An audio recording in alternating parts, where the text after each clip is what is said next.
It is 7 p.m., everyone, so noting the time and the presence of a quorum, I now call the Acton-Boxborough Regional School Committee to order. Keep this on. So we need to just get to a few standard items on the agenda of business before we address the three presentations that will happen, the first being the school calendar. I did want to welcome everyone, especially the members, to our new venue, our new home for the next few hours. So I will be asking you what you think, but I'll let you kind of soak it in and see what you think, and we'll talk about it at the next meeting. But I'm liking it so far, and I hope you are too. So I also want to thank the public for coming out and making time in their busy schedules to be here. Item 3 is public participation. So if there is anyone here who has something to share with us that's not on the agenda, please state your name and your town, and please, we're going to limit you to 2 minutes. My name is John Epling. I'm a resident of Acton. My name is John Epling. I'm a resident of Acton. I have a transgender child in 11th grade. And I want to thank all the committee members for the time that they spend working on behalf of our children. While I'm thankful for the committee voting on November 1st to show support for yes on 3 ballot questions to keep protections for transgender people, there were a few comments made by committee members that concerned me. One committee member said that she didn't want to discuss yes on 3 because it was political, was on the ballot, and it should be a private thing. 2, one committee member stated that she was concerned about the safety of women and girls in bathrooms. Who isn't? 3, there was also a statement that committees didn't have time to study both sides of the issue. Also, there were 2 sides of the issue and that we only hear one side. As school committee members, you need to be aware of national and local issues that concern our kids, especially the most vulnerable, and protecting transgender children should not be a difficult subject. We all know the safety concerns they have, especially harassment, high suicide rates, and high murder rates. The committee members who could not give honest and valid reasons for why transgender protection laws should be repealed and fell back on excuses and fear-mongering cannot be expected to do the right thing for my child and other transgender children or any other vulnerable group when future issues come up concerning the welfare of these children. And make no mistake, it will come up again because the people who got this ballot question on the ballot will try again to take away the rights of the LGBTQ community. Maybe not by the ballot, by some other way.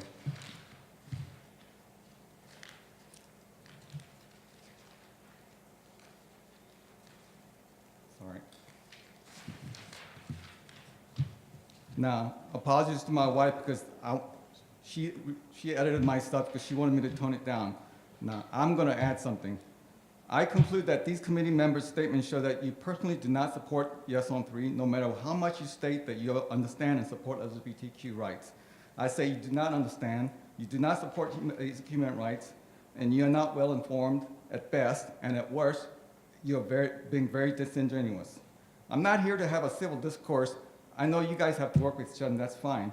I'm not here to try to change minds. That would be futile. I'm here to make a point, and I ask, were there 2 valid sides to the civil rights debate? Were there 2 valid sides to the Japanese internment? There are no valid sides for taking away the basic human rights of a group of people, and we need to stop acting as if we need to hear both sides. A resident stood up and said, don't bring political things into school because that will pit parents against parents. Well, if a parent is supporting taking basic rights away from my child, and there's someone on the committee who can't stand up for my child, then I'm more than willing to pick a side, and I want to see who's on the other side. Thank you very much.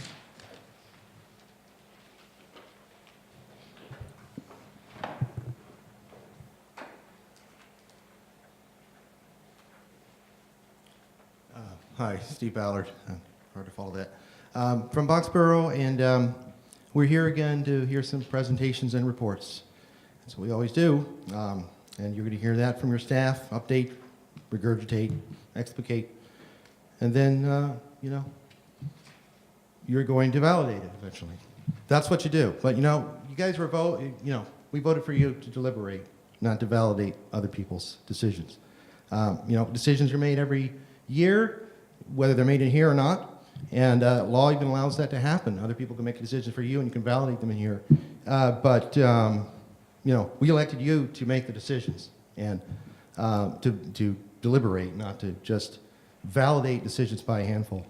So, you're going to have your questions for administrators today, like you always do. The reports, why that? Can you explain this, how that?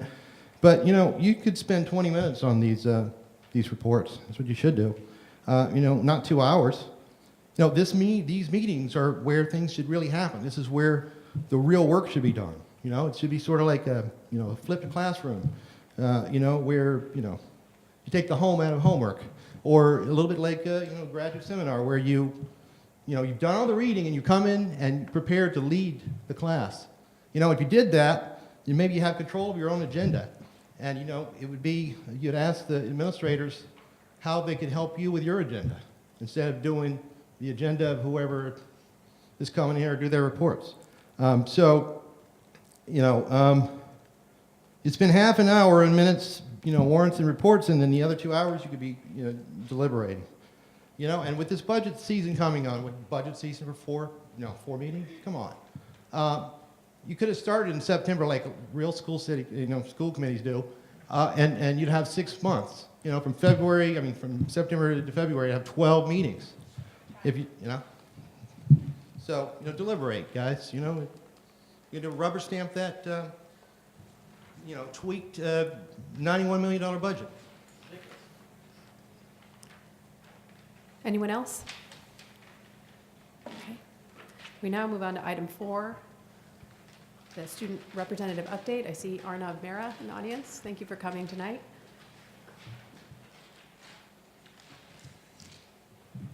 Hi everyone, I hope you all are doing very well. So some quick updates from the high school. First of all, it's December time, which means the January 1st college deadline is popping up, which is, for most people, the last college deadline, so that's good. There are some people who have deadlines in February, so I feel bad for them. And I think overall, seniors seem to be, including myself, seem to be a lot more calmer than we were in October and November because we've gotten used to the sway of things, and I think overall, we're doing much better. Secondly, I would like to talk about the Powderpuff Game. But basically Powderpuff is its flag football game between girls of the junior classes and the senior classes. But this year we also had a game between the sophomore classes and the freshman classes. And it was pretty good. It was a lot of people enjoyed it. There were some concerns that it was postponed because of some snow issues, and the day they played it, it was very cold. But definitely there was still a lot of school spirit there. And the results, the sophomores beat the freshmen, and in a massive surprise, the juniors beat the seniors. So I was quite surprised. Thirdly, speech and debate had the Princeton tournament in Princeton, New Jersey. And the speech and debate team did exceptionally well. They got the championship in public forum, and they did similarly very successfully in Congress and extent. And finally, I would like to talk about winter sports. So since it's almost winter, it's pretty much winter, there are a lot of sports that are coming around, that are starting: boys and girls basketball, Nordic ski and cross-country ski, as well as winter track are all starting. So I'm rooting for all the teams. Go Colonials, and that's all I have to say. Thank you.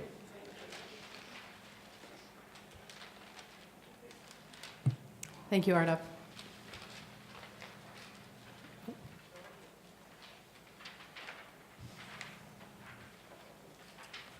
All right, well, good evening, everyone. I was going to say I was a little surprised, but I was willing to go with the Skipped right over the warrants and approval of minutes. Okay. We have 5 warrants on the agenda. They're now being circulated, so just please sign them when they come around. 3 vendor warrants, accounts payable warrants 19-001, 19-011 PR, and 19-012 PR. The total amount of those is $2,963,157.24. We have 2 payroll warrants, P1911 and P1912. The total of those 2 are $5,059,262.13. Okay, in your packet, you'll find the minutes of November 1st and November 15th. I hope everyone's had a chance to look those over. Do I hear a motion to approve? Move to approve.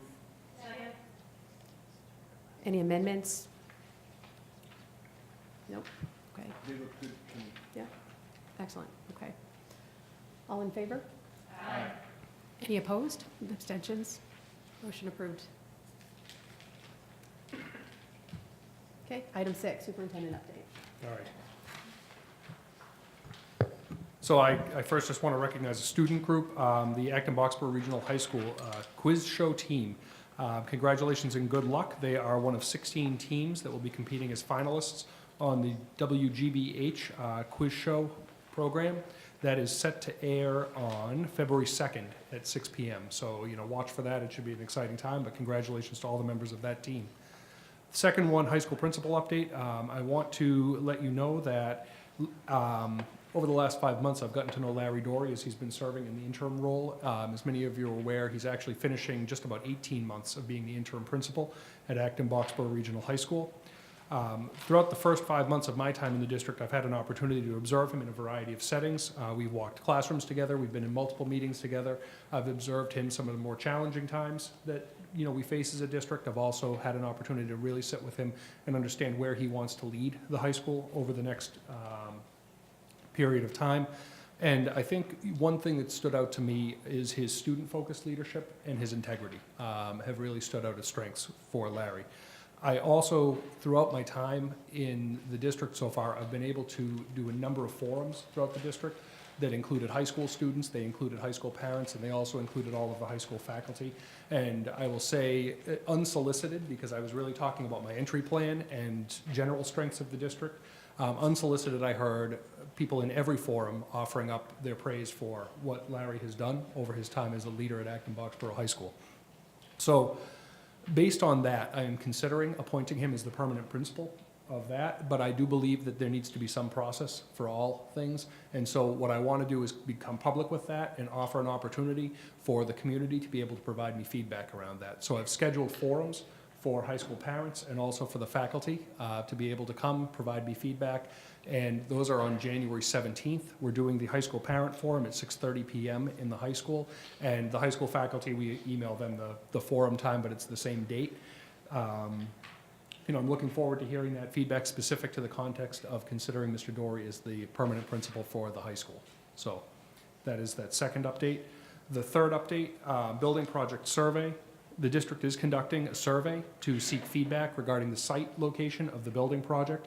And I want to be clear that right now, what we're considering is the site location only. This is not about any design of the building. That actually comes later in the process. But we want to hear from the community about that. We have about 730 responses so far in about the first 48 hours that the survey's been open, but we're looking for more responses. The survey is open until Monday, December 10th at noon. So we're providing a link in the memo to all of our families and community members who want to continue to take that survey. But for anyone watching who may not have that link, it's right on the district's website. The building committee is scheduled to make an important decision regarding the site for the project at its upcoming meeting on December 19th.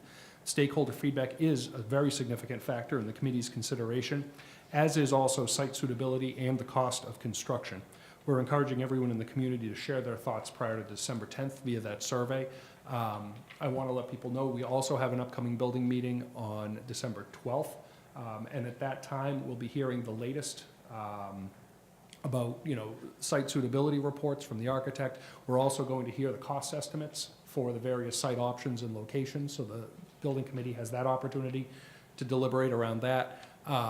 And that will be the most recent update, and we'll also be able to take a hard look at that stakeholder feedback so that all of that information can inform the committee's decision.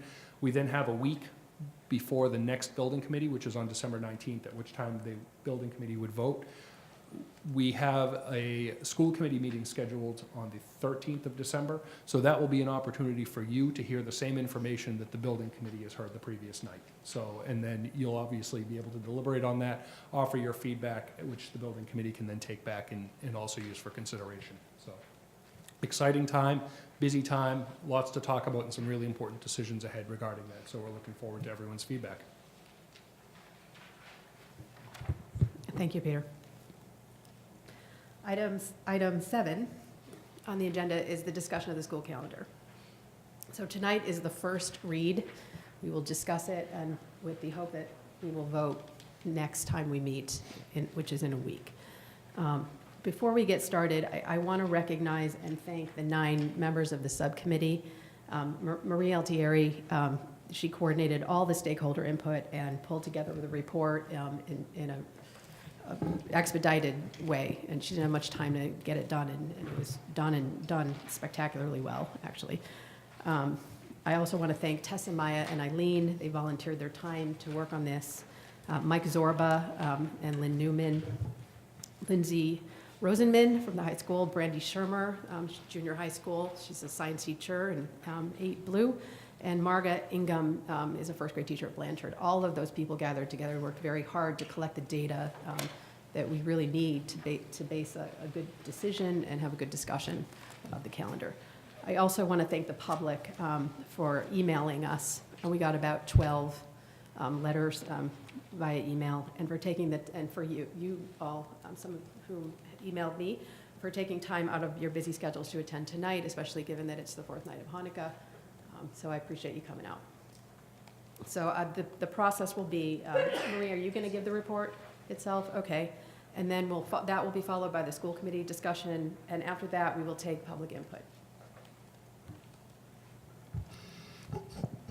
Thank you, Diane. I'm going to be brief. There's an extensive amount of material in the packet, which I know you all have gone through. The survey, we had about 1,500 parents and 500 staff members respond, and some of the feedback was clear, some of the feedback is kind of mixed. So I'm going to talk about a couple different pieces, the first being vacation. So with the late end of school last year, there was a lot of question and consideration about whether we should reconsider our vacation schedule. We put 6 options in the survey for families, and the preferred option for families and for staff was to keep the current schedule. There were lots of reasons for that, but one of the biggest reasons, which seems to make it unfeasible to make a change to the vacation schedule, is that 31% of Acton-Boxborough teachers, or about 105 who responded to the survey, have children who attend school in other districts. Within comments and within the survey responses, we had a lot of feedback that basically said that if we had let's say a March vacation schedule, or if we shortened February or April, that would provide a pretty difficult situation for our staff who have kids in other districts, and our parents who teach in other districts, who would still have the traditional December, February, and April vacation. So while that was creative and an interesting thing to think about, the recommendation of the subcommittee is that we not make a change to the vacation schedule until or unless either the region or the state makes more of a wholesale change, that there are good reasons for it to be consistent with neighboring districts. The start of school, we have traditionally started school before Labor Day, when Labor Day falls on September 4th or later, and after Labor Day, when Labor Day falls on September 1st, 2nd, or 3rd. This coming September is the last year that it falls early, if you will. So we normally would have traditionally started after Labor Day. The survey results are consistent with that as a preference. However, bigger than that, the feedback was that getting out in late June is too much of a problem, and the top priority when we listed a large number of priorities was getting out earlier in June. So this subcommittee is recommending that even though Labor Day is September 2nd next year, 1st or 2nd, that we consider starting before Labor Day. If we do that, we'd need to start with staff the Monday and Tuesday before Labor Day, because there's language in the contract about we can't have staff start before August 25th. So you could consider starting before Labor Day. Monday, Tuesday would be staff. Kids would start on Wednesday. Grades 8, 10, 11, and 12 would start on Thursday. The one thing is that there is contractual language that says that the Friday before Labor Day be a no school day. And so we would need to stick with that. The survey data also preferred about half of families would like Friday before Labor Day to be a no-school day, but 77% of teachers would like the Friday before Labor Day to be a no-school day. Now, this is sort of, next year's the last year that's an issue, because the following year, we can have teachers start for 2 days, and then kids could start the Monday before Labor Day, because Labor Day is much later the following year. And you have sample calendars for the next 2 years in your packet.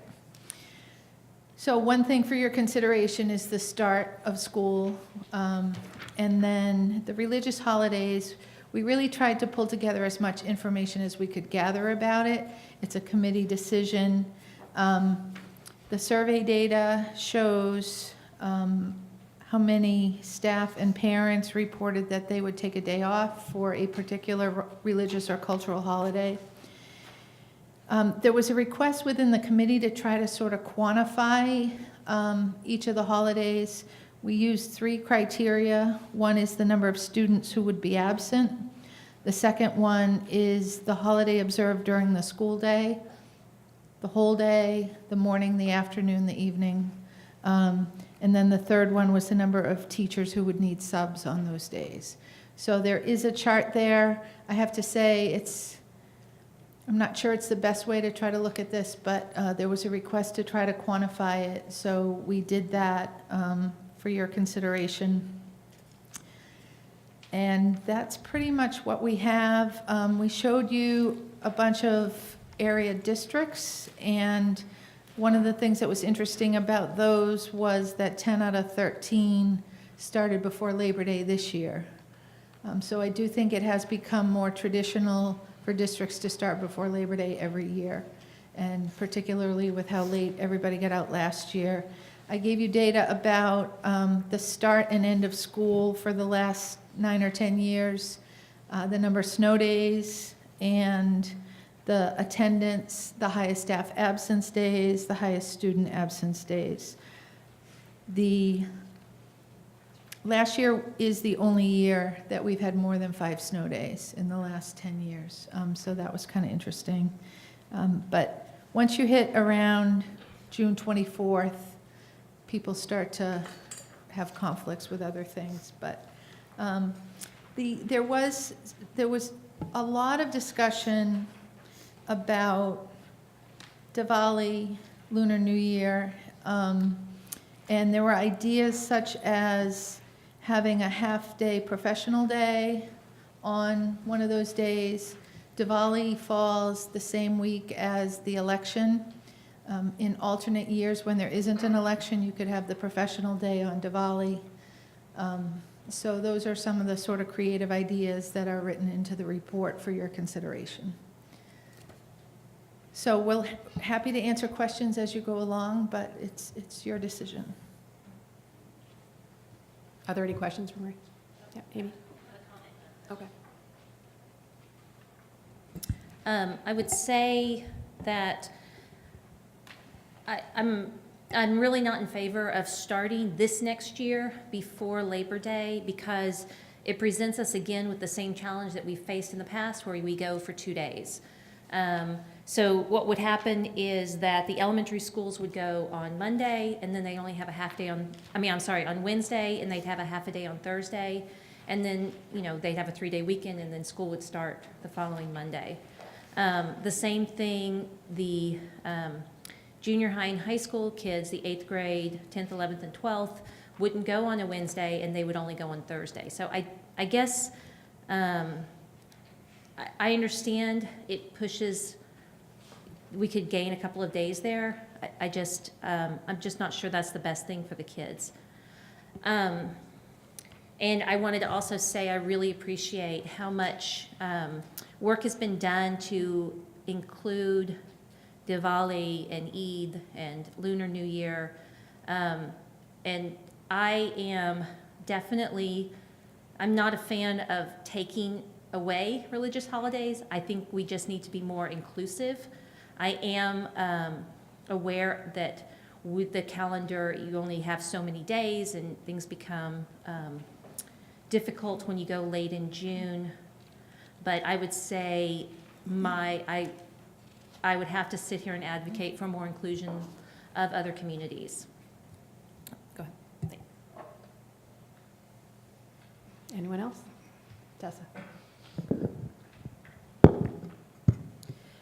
So I've been thinking about this for a couple weeks now because I served on this calendar committee, and I was sort of warned by many people as I took on this role of school committee member about touching the holidays and the calendar. And I am a teacher by trade, if anyone doesn't know me. I also consider myself Jewish, although not religiously, more culturally.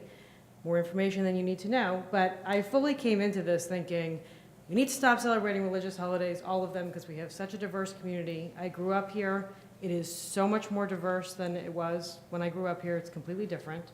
And after having wonderful discussions on the calendar committee, I've come to a very different conclusion, which is that I hope that we can frame our discussion around our embrace of challenge success. Because in reading the letters that most people wrote, what parents have asked for all year long, the letters that came because of this discussion and letters that have come sort of throughout the year, people are asking for a way to connect with their kids and a way for their kids to connect to their communities outside of school.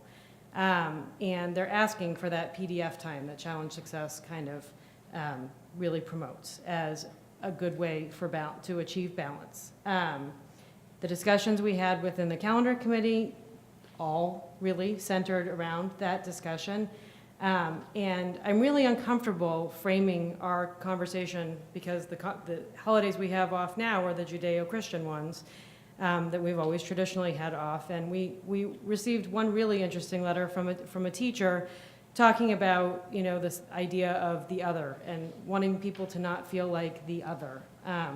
So all these things were swirling around in my head, and I was thinking about it. And I hope that I want to get out earlier in June too.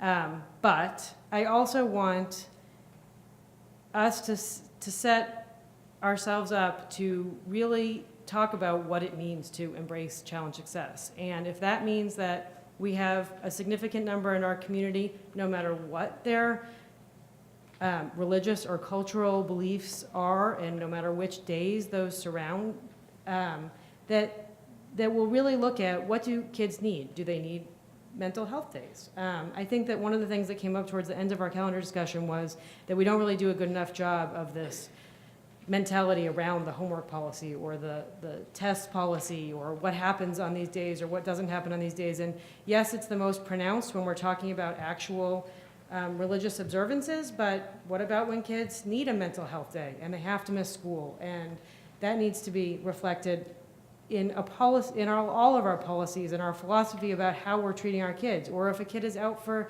sickness or injury. My child missed a week of school last week. I think that while I don't want to go until the end of June, beginning of July, I want to say that I'm proud to be part of a community that really accepts and understands that people need days off for different reasons. And so I think that I'm uncomfortable with it surrounding just this discussion of religious holidays, because of course we have to have reasons other than religion to be taking the days off anyway, since separation of church and state and all of that. But that's the kind of stuff that went through my head. I know that we got some people that said it's a false equivalency to say it's all or nothing because this is how we celebrate and this is what these other holidays entail and everything else. But for me, it is an all or nothing because it shouldn't matter if your holiday of choice, if we want to call it your observance of choice, requires attendance at a place of worship. Some families have family come from other countries and they stay here for these holidays. And to me, that's just as important and just as much a reason to give a break for these kids, for our kids, whatever. But those are my thoughts around it. Michael? Yeah, thank you. I thought about this. I cannot agree to quantifying the holidays, like we have this table for each holiday, we evaluate with points. So to me, I don't know how to interpret that because, you know, does it mean that one holiday is more important than another holiday? I don't think so. I think all the holidays are equal, are equally important, and so we shouldn't evaluate or compare the holidays. We cannot compare one holiday with another holiday because, you know, one holiday probably is very important to whoever believing to it, another holiday the same thing. So we should not compare the holidays. So regarding taking the day off for the holidays, I would say no school days for the holidays. I thought about this, you know, because you know one of our values is the equity. So how to achieve that? So probably this kind of challenge when we consider no school days for the holidays. So I thought about this. We can keep. I have a suggestion. We can still keep 3 days, no school days, for the holidays. Can we rotate the holidays within the next 5 years or 10 years, right? Like, you know, this year probably there's 3 holidays. We'll have no school days, but next year, so we rotate to another 3, maybe or 2 whatsoever. So, and then we can rotate. So that's my suggestion. Hope the school committee and AV community can consider. Right. Thank you. I want to add that I think that the community and the school committee, we are required by policy to approve the calendar every year. But I think it would make a lot of sense for everyone if we had a longer-term solution, and this was a recommendation in the committee's report, the subcommittee's report, a longer-term solution about religious holidays will be in place at least, I mean, really at least for the next several years. It is not fair to wonder every time the calendar comes up, is this going to be taken away? So I think, you know, I'm not going to insist on a policy, but I think that there should be something in place for more than a year or 2 or 3 years. It comes up every year. I looked back and November 20th, 2017, we had this conversation. So we had it in 2000. I think the subcommittee and the surveys go out every few years, but we have this conversation every single year. Adam. Yeah. So as I look at this, I feel like we're constrained on many sides. We're constrained by the requirement to have 180 days of school. We're constrained by having a real diverse community that all wants to celebrate as they should their cultural traditions. And we're constrained by decisions around what we're contractually agreed upon with our faculty and staff. And so, what I think is we have an interesting opportunity coming up as we begin to renegotiate our contract with the teachers union to bring a number of people to the table so that we don't look at this through just the one tunnel of what's the contract say, what's the community say, what's the state requirement. If we can bring together a group that can empathetically look at every other side's story, then maybe we can come to an understanding around what makes the most sense. And I think, we talked about what some of the equity training provided early on around doing a root cause analysis. What is it that really is our pain point on this calendar, and then begin to have people all discuss that. I hear a lot of people saying, well, a lot of the challenges we feel like we get out too late, or a lot of the challenges we start too early, or whatever that root cause is.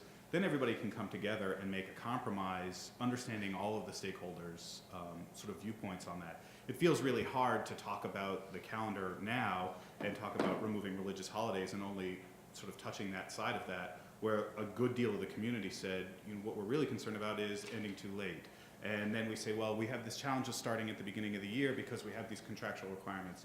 I think that we need to find some opportunity in the near term before we go into the next round of planning and the next round of negotiations, where we bring everybody around the table and say, here are all the things we're juggling. Let's come together with a couple of areas where we can all sort of move a little bit so that everyone feels like their needs are being met. So I'm going to add to that as well. I think it's important for us, in addition to a long-term plan for religious holidays, whether it's none or all or something in between. I think it's really, really important to balance our boundaries around what is possible, given we only have 180 days to play with, and cultural sensitivity. So, I mean, we got out on the 27th. There were 1,000 kids absent. 1,000. That's the entire junior high school building or 2 elementary schools empty. The teacher absence data suggests that June is a time of year when there are a lot of teacher absences. Getting out earlier in June, I think, is really something that we should strive for. I don't think that the catastrophic weather events are going to go away.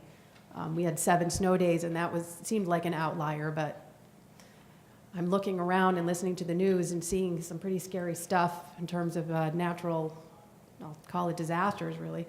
And hopefully that won't happen here. But 7 snow days, I don't think that's out of the question. I wouldn't think of it as an outlier. So I would also ask the committee to consider how we would work out embedding these holidays into the calendar, given the constraints on the calendar. And if we embed these in the calendar, aren't we opening the door for additional requests in the future, and how we would? So when I say boundaries, I really, what I'm thinking of is where in the calendar could we do this that makes sense as like a policy. For instance, on professional development days, we could move those and have them follow some of the religious celebrations like Diwali and Lunar New Year. And the last thing I'll point out is I literally just saw this earlier today, and it was the Beacon on November 8th, and the headline is Diwali, and the person who was interviewed was quoted as saying, "This is huge for the Indian community." It's from the Acton Diwali Committee. With Diwali on the school calendar, it feels like an embrace and recognition of India, a large ethnic group that is a big part of the community. I love it. I love that about this town. It's meaning the diversity and how willing people are to embrace the diversity. So when I read that, I'm actually, it did occur to me, and I heard what you said, Tessa, and it's very compelling. This seems like a community that's really happy that we mentioned and acknowledged and recognized Diwali on the calendar. Michael Chang, our student representative, said that the teachers were really, really aware of it and didn't assign the homework. So I'm also wondering does everybody really need to have the same thing? Are we looking at this from an equality, like everybody gets the same, or more of an equity perspective? Everyone gets what they need. Clearly, Rosh Hashanah and Yom Kippur, and for that matter, the first and last days of Ramadan require attendance in a mosque or synagogue. So the downside of that is not a discussion that we really need to be having, just because that's not our charge. That's not our job to talk about Jewish holidays and which holidays merit what. But I did want to mention that because I did wonder why it came up for the committee in terms of the survey, when the just mention of it on the calendar seemed to be really well received by the community.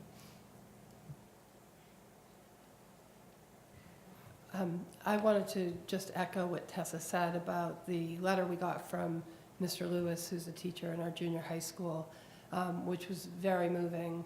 And I wrote back to him to ask him a couple of questions, because he was advocating for none of the above, because there are always going to be communities that are either too small or not vocal enough, or for whatever reason are getting overlooked. So by validating the Judeo-Christian and nothing else, then you could say we could do Diwali and then the Lunar New Year, and then the next thing you know, I mean, there's just so many. So I asked him 2 questions because the thoughtfulness of his comments, and one of them was, which we did hear from other members of the community, which I think is a huge concern and has been on my mind. Isn't this like the worst time in the world to say, you know, either now or in 5 years or whatever, that we're going to stop having the Jewish holidays off, given the uptick in hate crimes and intolerance? Just to even send that signal, or appear to be sending that signal, is problematic. And also the fact that, you know, our winter break is organized around Christmas, and I don't see that changing. So how is, you know, aren't you basically putting Christianity at the top of the heap? And you know, and the thoughts were that, and he expressed that he really wished that he could have been at this meeting, that he thinks that, you know, we shouldn't have Christmas Eve off. And that's something that, and I don't know if that's something that we always do or not, I can't remember. And you know, in terms of the not doing it now, he quoted the Talmud as the Jewish tradition of, you know, it's never a good time to do a hard thing, but it's always the right time to do the just thing. So, you know, those were his thoughts, and I just wanted to share them because I really appreciated them, and I think that I agree with what a lot of you have said about everybody getting what they need instead of trying to give everybody the same thing. It's like your kids, you know, it's not always exactly the same, but you know, you try to make everyone have what they need. So it may be a different way to think about this whole issue because we are so boxed in.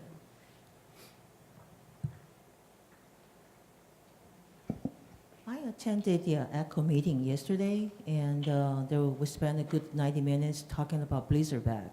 And the issue is because we have so many constraints right now, and because we had 7 days of snow day. So maybe in a couple district has started implementing, a couple district has kind of looking into this, the process-wise, and we need to kind of bring this topic up on the table, and maybe not at the school committee level yet, but we need to kind of put somebody together and look into this, look at what's the possibility. And because there are many, many considerations we need to take into consideration, the special need, the one-on-one tutoring, the PE, but at the same time, and the quality of the bag that the student is bringing and the technology that's provided. There's many, many things that we need to take into consideration. So maybe it's a time that we should look into this topic, and because from Wakefield, that's the school district has implemented. The way they implemented is there's no school day. Every day is learn everywhere day. So that's how they implement it, because they have a school district-wide policy and the implementation system supporting that. If there's any day off, there's a learning anywhere day. That's how they implement it. So I'm kind of looking into this. This is a time that we can take a look at, looking into this subject more deeply, and because it does takes about, we need to bring up with the community and with the committee, with the school and everybody, and to see if we ending June earlier, is that a goal that everybody wants. You know, we have to have a consensus on where we are heading to. Then we can maybe start from there. Thank you. I'm sorry, I kind of missed what Angie was alluding to. Is that kind of what you're talking about, is a virtual school kind of thing? Distance learning? Yeah, okay. Marie, did the committee have a recommendation on blizzard bags? So I addressed this in the report. So what Angie was talking about is something called blizzard bags, which the Department of Education has put forward a process by which districts can consider putting in a plan so that if there are an excessive number of snow days, there could be a plan by each teacher to allow for students to learn at home for the time that they're missing school because of a snow day. And then that day would not have to be added to the end of the year for the 180 days. Our leadership team spent some time working our way through it, and the leadership team is not in favor of blizzard bags as an alternative to instruction. So as much as getting out earlier in June is a top priority in the feedback of the survey, instruction is the top priority of the district, and we believe that reducing instruction by having these blizzard bags was not a good alternative. And in our goals around reducing homework, the way that it plays out, and we looked at how several districts are doing it, students would have a period of time, a couple of weeks, a month, a couple of months, to make up the work that they would have had in school on a day that turned out to be a snow day. And we felt as though it would look to the students like another 6.5 or 7 hours of homework on top of their homework in school. So we thought that the discussion about blizzard bags should start with the instructional leadership team, who recommend not going forward with blizzard bags. So I don't want to preempt anybody, so those of you who have not spoken, please just let me know when you want to speak. You want to speak right now? Okay. I just want to say that my topmost concern as I engage in this discussion and thinking about it and sitting on the subcommittee is about wellness and what's best for students and equity. And I see the inherent conflicts here, and I have a point of view that is personal to me, and I think also represents something like 10% of the student body. But I also am hesitant to boldly advocate for that in a way that risks other people feeling excluded from the same privileges. So I just want to acknowledge that I do think we have to think about everybody in the district and what is best for them in terms of their wellness and family time. I'm going to state something harshly, but I think at the root of the problem is the high school's inability to respect these days throughout the years, and a lack of trust between families and kids around respecting time to celebrate holidays. And we have ruined trust around taking a day off for mental health. And I love, Tessa, how you broadened what it should mean to take a day off. For me, I don't think that I've quite extrapolated it to that extent. I am constantly, I feel like a voice that says to this district, we must be more progressive. Like, we have to think about students first, and then later what everybody else wants. If we don't give many students the opportunity to be with families, to celebrate and honor what is important to them, then we are underserving our kids. And I don't really care about what people want for getting out in June if it doesn't serve our kids. Maybe you could make the argument that getting out earlier in June is better for kids because it's less hot in the building or whatever. But the fact of the matter is, the 180 days start at one point and end at another point, and we never really exceed those. So the argument always kind of falls short for me, because it's the same school year, whether we start at this point in September or that point in September and end at this point in June or later in June. I don't really get that. It's just a week. And we can pick summer camps that fit into another slot in the summer. If we're saying that this is really important to us, I don't see why we have to continue to think about a specific June end time, unless we're just talking about summer camps, or maybe more family time. But I don't think that I've understood the argument for the later end time, because if we're talking about kids' attention, then if it's still the same school year. It just starts a little bit later and ends a little bit later. It's the same school year. Now, if you say to me, Maya, we're actually talking about flow, and all these speckled dates throughout the year around holidays disrupt the flow of learning, then I think I would understand that argument a little bit more so. Like, maybe it is disruptive to have Rosh Hashanah and Yom Kippur and then Eid and Diwali off. Like, maybe that's not great flow for learning. But I don't really feel like we ever attain great flow. I mean, we never go to school for a robust month. Like, we always have all this disruption, whether it's voting or staff days or half days or, you know, it's always disrupted. And again, like, what are we saying as a district?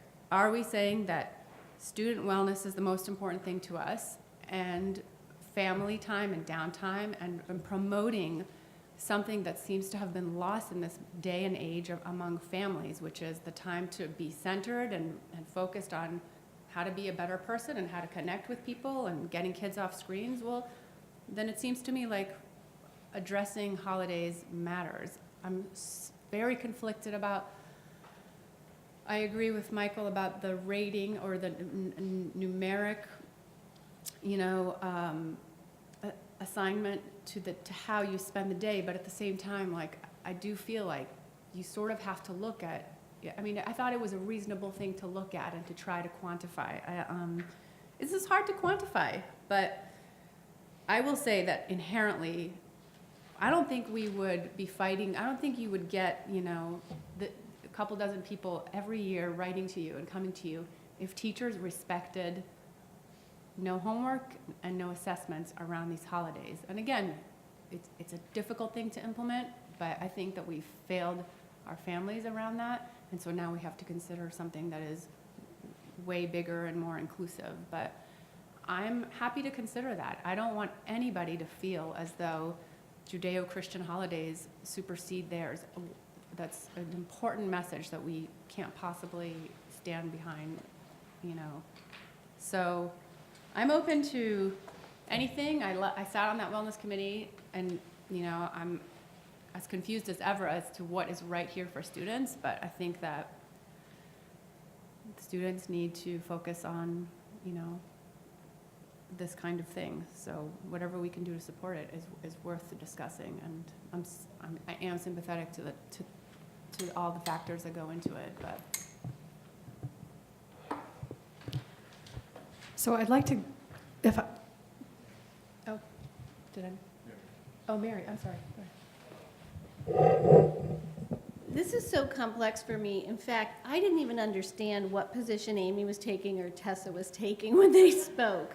But I personally am on both sides of the issue, because when I hear, in particular, the Jewish community come forward and express their views, I totally want to support that. And because I agree, it's part of our challenge success, it's part of our students' mental health. They need to be able to be with their families and be with their faith communities and celebrate these days. But then when I hear, well, okay, but then we're not including everyone and we're being exclusive, I don't want that either. I honestly don't know what to do, except for what you said, I kind of saw a light, that if we could truly respect these holidays. And I think if there is a student who doesn't have a faith but needs that mental health day, it shouldn't be so stressful to take a mental health day. I mean, how many of us, in order to take a week off of work, you do 2 weeks worth of work the week before? And it's not fun, it's too stressful.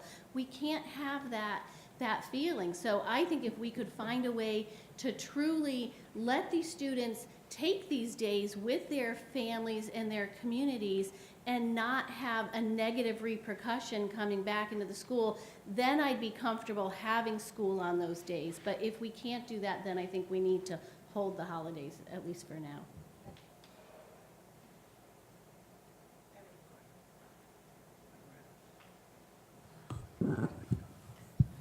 I think we have enough discussed in our subcommittee meeting, right? I think I don't know, I have to agree with everyone. I think it's, you know, either hit this point or that point.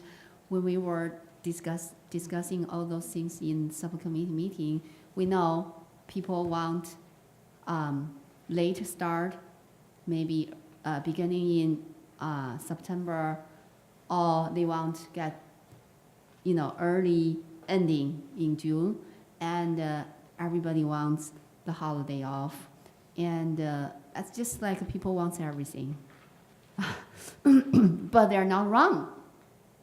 So I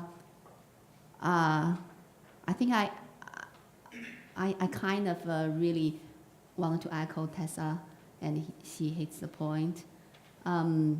So, you know, based on that, I think if consider, because we discussed a lot already in subcommittee, and I have something in my mind. However, so for that three things, everybody, if we say we're gonna really include everyone in the community, and I just have one idea.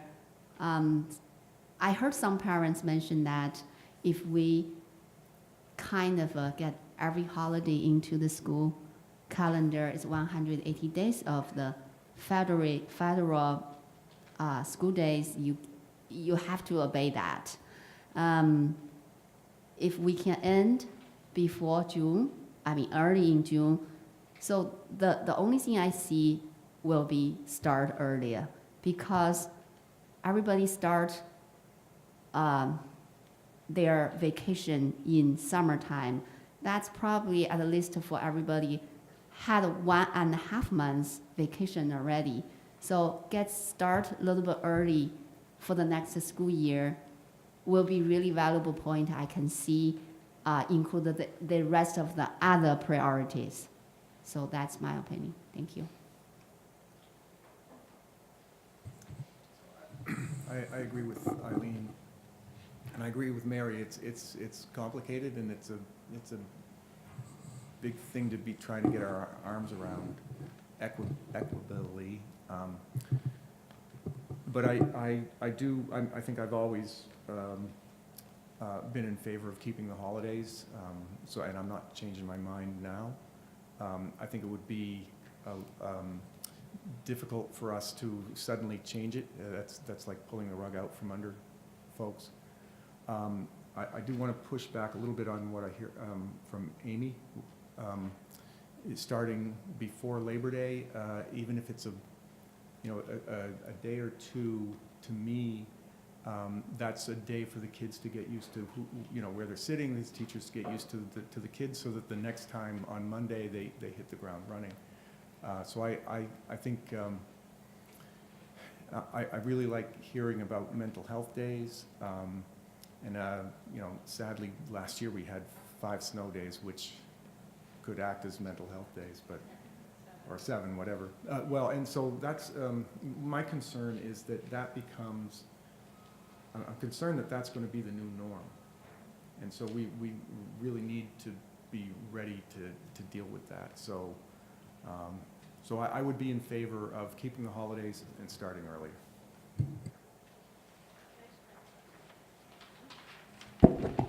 Just real quick, because I guess I wasn't very clear. I wasn't. No, that's fine. I would personally advocate for starting earlier, even though I said I don't want to start before Labor Day.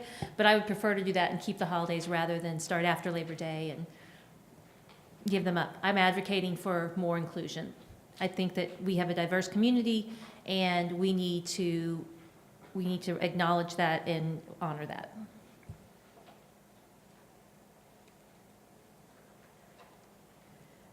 Part of what we looked at on the calendar committee is that actually this next school year's calendar is totally the crappiest one, and that after that it gets better. Well, to be honest, really, next year we have the most things boxing us in. Labor Day's on that sort of, well, I guess it's really early next year, but just because of the way the days fall and everything, it's tough. I mean, some of the holidays we've talked about fall on Saturdays and Sundays next year, and so it doesn't even affect the calendar. But if you look at the other calendars that Marie included for 2021, I mean, it's like taking a breath of fresh air. I think in September there's something like 25 school days or something crazy like that, whereas in past years we've only had 18 or 19. So I think that it really behooves us to make a decision based on how we feel philosophically, and not really just on next year's calendar, because next year's calendar is going to kind of stink no matter what because of the way days fall and everything else. And just that day and a half, I think the last day next year with no snow days is like the 18th, but it's a Thursday. So that's already terrible. So if we were to go if we were to gain 2 days, even though one of them is a half day, by going before Labor Day, that puts the last day at a Tuesday, and even more chance that we wouldn't go into the following week. I'll take Angie, and then I'm going to make some closing remarks. I agree that I 100% agree that because we're such a diversified community, so I respect all the holidays, but I want to bring the blizzard back again because of the technology. I don't know when was that looked into because of the technology improvement, and from the meeting what I heard that there's some really creative ideas, and so basically the learn everywhere idea is the kids needs to learn in everywhere and however, and that's an opportunity for them to embrace that capability. So I would like to see that we can bring that idea back to the table. Thank you. Okay. Peter, did you want to say something before I do? No, thank you. First, I think obviously holidays in school calendars are a really difficult topic of conversation. I think my take, just to offer a couple pieces of advice from me, I see the value in the cultural diversity of this community. And I think if we want to maintain holidays, we need to also really simultaneously respect the cultural diversity of the community and understand that everyone observes holidays differently, and sometimes our own values around how we might observe one holiday may be different than how another culture might observe their holiday. And if it looks different, that doesn't mean that it's of different import to that community. So I would, personally, I'm in favor that if you want to do that, then I think you need to be considering the work around equity. And I've heard that from the committee, but I just want to echo that sentiment. I heard a lot of the comments, and I respect where the comments are coming from around kind of teachers and trust, and I need to put a little defense out of our teachers in the district, though. I've met an awful lot of teachers in this district and who have absolute concern and caring for our kids, and I just worry that we come out of the meeting with a generalization of our faculty that they don't respect the holidays. I think what I've actually heard from our students is that they are seeing that policy take place more and more. We heard it from our student reps here at school committee. I think it's actually a relatively new policy of the district around no homework days. And I think to expect any large institution to have instant implementation across, is just, it's something that's going to take several years to get to full implementation. And I think, I just want to make sure that we have a statement to the community about just how much our teachers value the students here and really are in favor of a lot of the wellness work. I think when I hear around stress and anxiety, I've heard a lot about that and competition and everything else since my entry process into the district. And one thing that I've become keenly aware of is the school exists as a piece of the community, but it's also a piece of the larger ecosystem in the community. And this idea of stress and anxiety, it becomes a chicken and egg argument, because when I talk to teachers, they're keenly aware of the academic expectations the community places on the schools and the value that the community has of high-ranking schools and high performance and making sure our students are doing well. And I think that what we see is a conflict with teachers sometimes, that they worry, I think, that if the performance starts to slip, what's the reaction of the community? And I think as I've heard that, there's really such a high value placed on performance in this community that I think teachers are really respectful of that and trying to maintain that balance. So I think change is slow in an institution like that, and I think it's because teachers are trying to respect the new work of the district around wellness, but also simultaneously trying to respect the academic integrity of the school. And I think that's a struggle to balance those two things at times. So I hear the concern. I've heard that concern from families. I've heard that concern from our faculty as well about needing to feel like there's more flexibility built in. And I think the number one thing I think our faculty wants is to know that our district administrators, our school administrators, and our school committee has their backs with the community to be able to allow them this type of flexibility. So I think, I don't want them to get the wrong message coming out of the meeting, because I think it actually can be a very affirming message that this committee is really unified in its support for faculty to be able to have the flexibility. So that's just the one sentiment I want to make, and I just want to make sure that our teachers don't feel as though it's their fault that we're having a conversation about calendar, because I think it is a balance for them, and I do really hear a lot of compassion for our students and this issue as well. So, thank you. Okay, so let me float some ideas. I'm hearing that there's consensus around starting earlier and ending earlier. Yes? Okay. I'm hearing there is consensus around building the four holidays? Yeah, 4 holidays. Oh, no, and Good Friday. So there's 5, right, into the calendar. So there's Rosh Hashanah, Yom Kippur, Lunar New Year, Diwali, Good Friday. Is there consensus around building those into the calendar yet?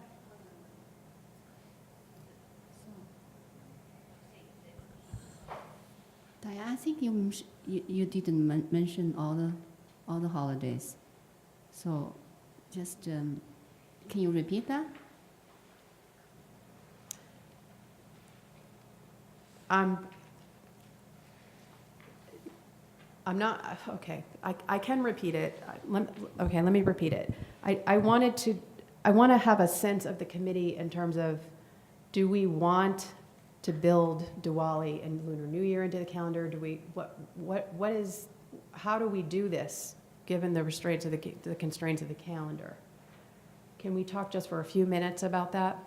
I don't want to kind of send us off with unrealistic expectations about what we're able to do. And I will say that we are not allowed to give holidays off to honor holidays. We can't. I'll just read the little research I did. The Fourth Circuit federal courts in 1999 held that so long as there is a significant secular reason for closing on any particular date, a secular reason, the fact that closing is also convenient for persons of a particular faith does not render the closing unconstitutional, but it must be a secular reason. So we need to look at attendance rates. We need to look at the end of school. Our job is to protect the 180 days. So I'm wondering how, I don't want to send you off with the impossible task of building every possible holiday into the school calendar and then not having enough days to do that. Tessa.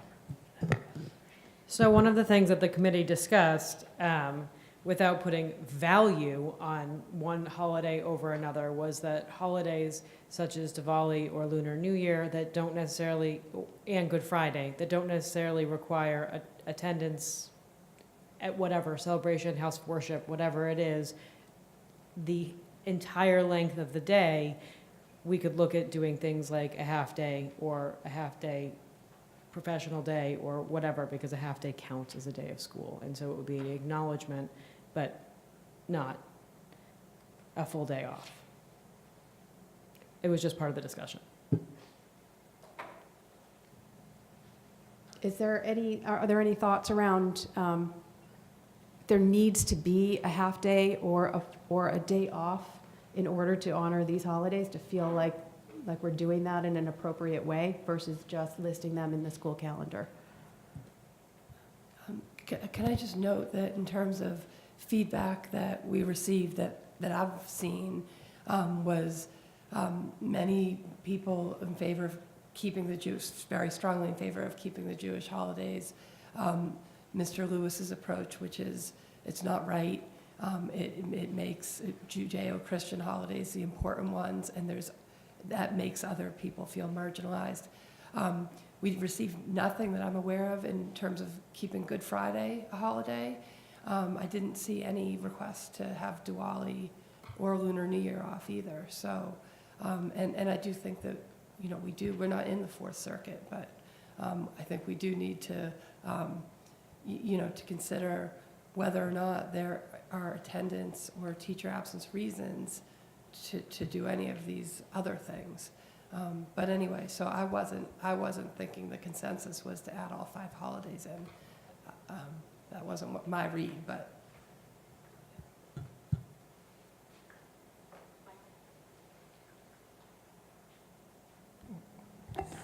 Well, if we have to keep the current 3 days, no school days for holidays, then I still stick with the, rotate holidays in the next 5 or 10 years.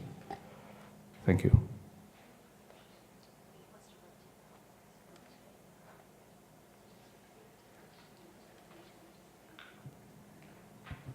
Adam? I'm curious, we want, and I'm staring at the sign, and first of all, I want to say, I think we're having a great conversation around wellness, equity, and engagement as it relates to this calendar. And I'm curious, I think the way that, well, first of all, are we, like you said, Diana, are we talking about these holidays as a way to recognize them, and is that something that's within our purview to recognize these holidays, or are we talking about them from a wellness and engagement perspective? Will we have enough students and staff in school to handle that? But then I wonder, to equitably handle this, do we talk to those communities and say, what is the proper way for us to recognize Diwali in this school district? And it sounds like there was some feedback already that just having that on the calendar was an equitable way to recognize that holiday. So to get to the point of your question, I don't feel that there's a consensus around what holidays we have as a no school day, because I don't know what is an equitable way to recognize, nor should we, those on our calendar. So I would go back to saying, I would like to speak to those communities, or have those communities reach out to us to understand what is the most equitable way to recognize that, and then balance that with whether or not we should be doing that.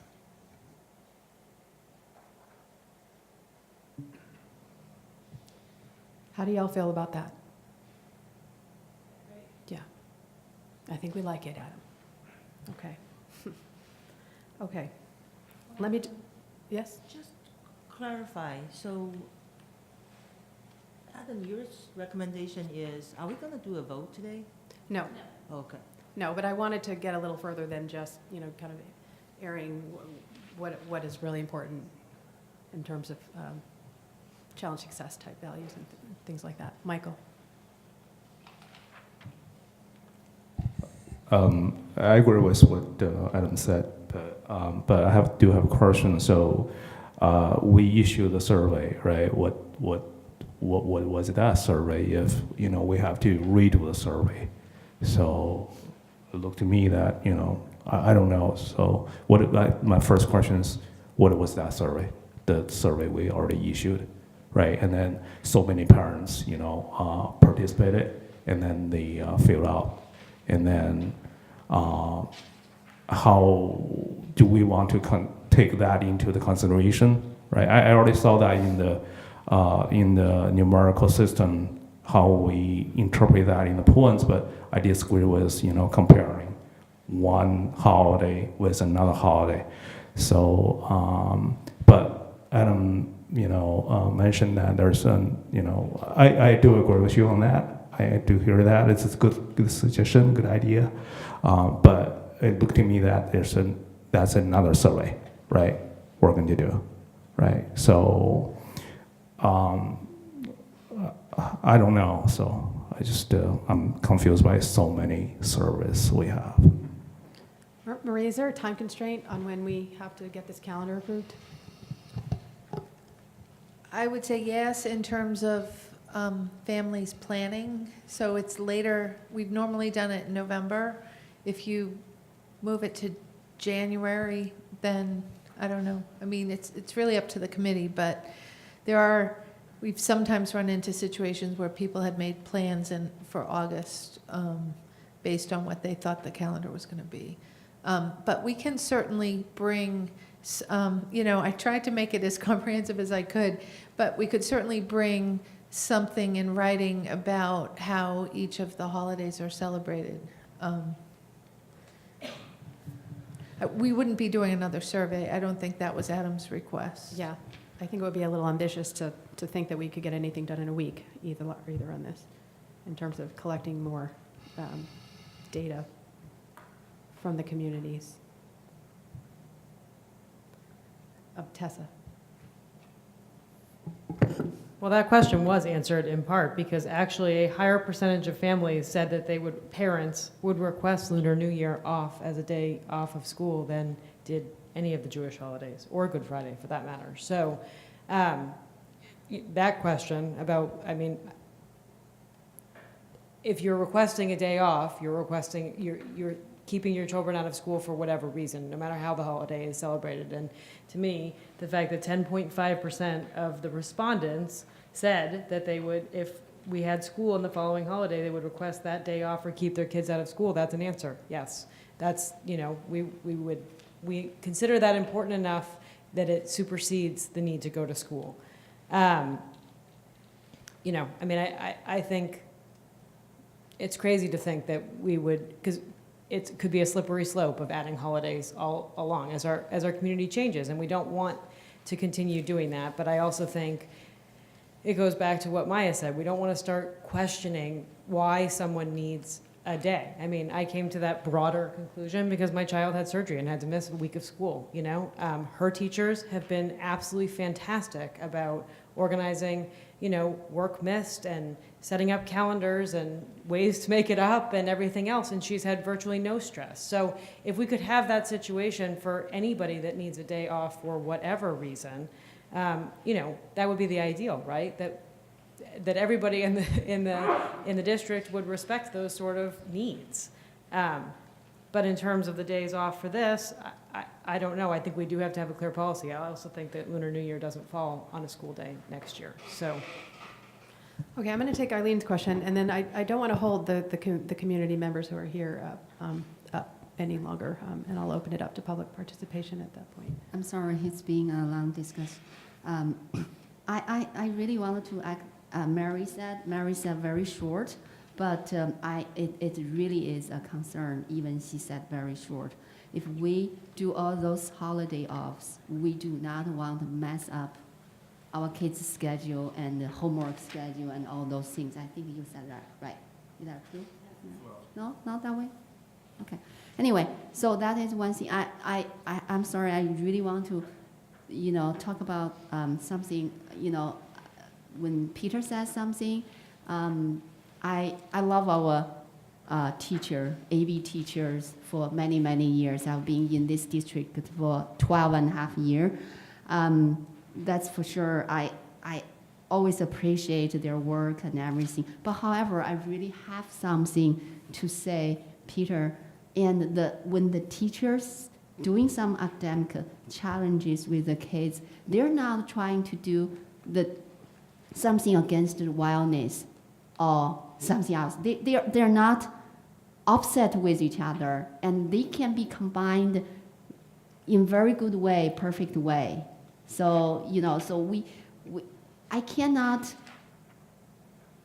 do not understand why we always talk about these two things in a separate, it's like a counterpoint for those two things. They can be very compatibly going together. So a lot of kids can really study very, very happily. And so I really want to bring that here, say, you know, we are looking for some health, happy study with the great wellness together. It's not like, okay, community have some academic request, they're gonna be really tortured kids or something. That's really, I hope you all understand me. Thank you. Okay, who is here for public comment? Okay, so I'm going to have you line up at the microphone if you would. We will limit your comments to 2 minutes, please, and please state your name and town.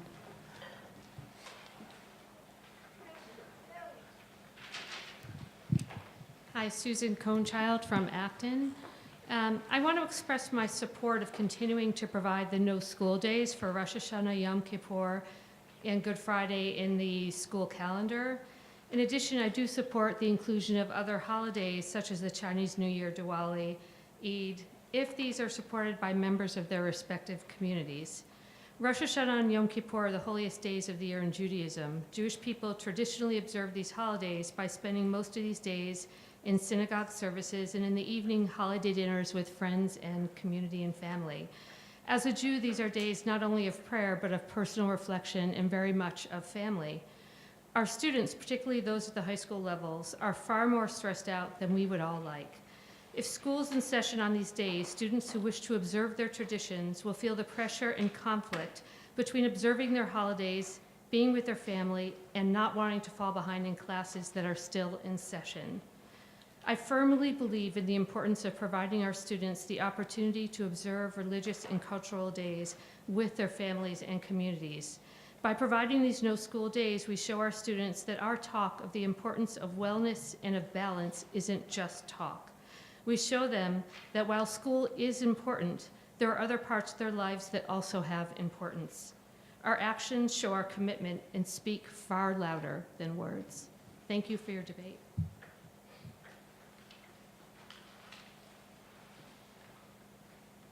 Good evening. Barbara Green. I live in Acton. Last time I was here 2 years ago, I did not state who I was married to because I didn't think it was necessary, but my husband heard about it the next day, so I will reveal that my husband is a principal in this town. And he is Jewish and he celebrates the Jewish holidays. Just put that out there.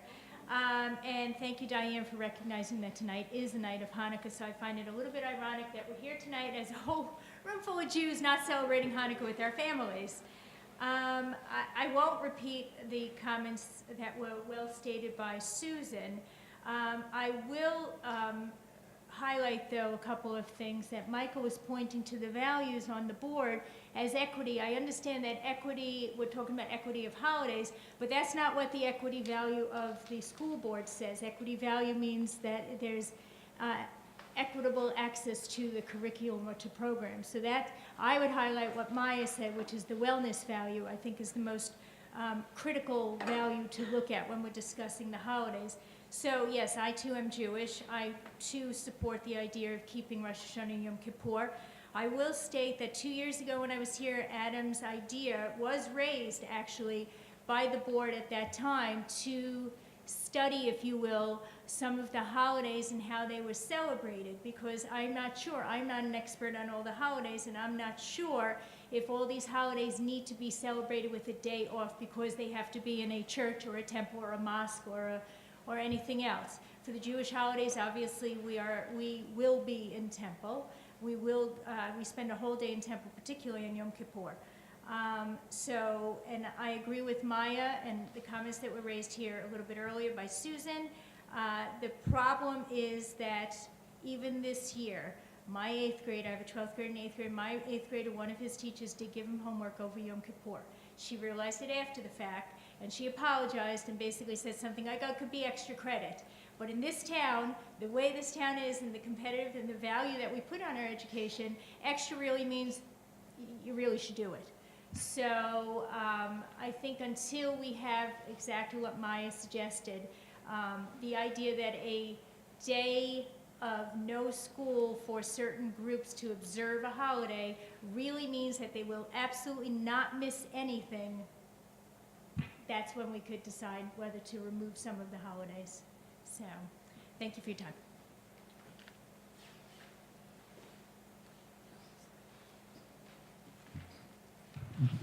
Hi, I'm Christine Marlowe, and I am up here to also ask you to continue to keep the high holidays on the school calendar, along with, as everybody said, whatever else needs to be included on the calendar for a diverse community.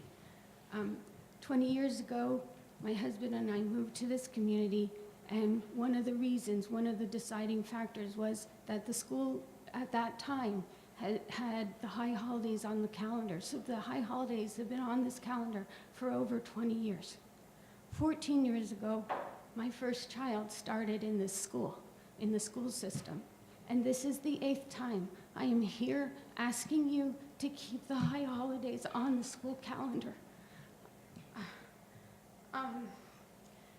In Roxborough, they did get rid of the high holidays, and it was not a success as it was reported. During the time that my children were still in the Boxborough school system and the high holidays were no longer on the school system, they gave homework, they gave tests, And they allowed presentations on my culture as my children were at synagogue celebrating their high holidays. And that was just one school. Imagine what will happen with 8 schools. The other thing is, in high school, the stress level is high, and I feel like this will not, taking the high holidays off of the calendar will not be a good thing. It will be very disruptive for the children, the students who are in high school, and also, as many of us know who have children in high school, when a teacher does, if the teacher is sick, many times the child gets a free class. So now, because there aren't enough substitute teachers, and in that report it said that we're going to have at least 20 substitute teachers on that day. And so now my child is now deciding, do I go to services and spend time with my family, or do I go to school and maybe some of those classes will have teachers and some won't? It's not a good picture for children who are in high school. And I again agree with Angie, we should be looking at the working at home on the snow days. It doesn't have to be the first one or the second one, but maybe on the third one, find out some way that we can have school time. Thank you. I'm getting the buzzer. Thank you very much.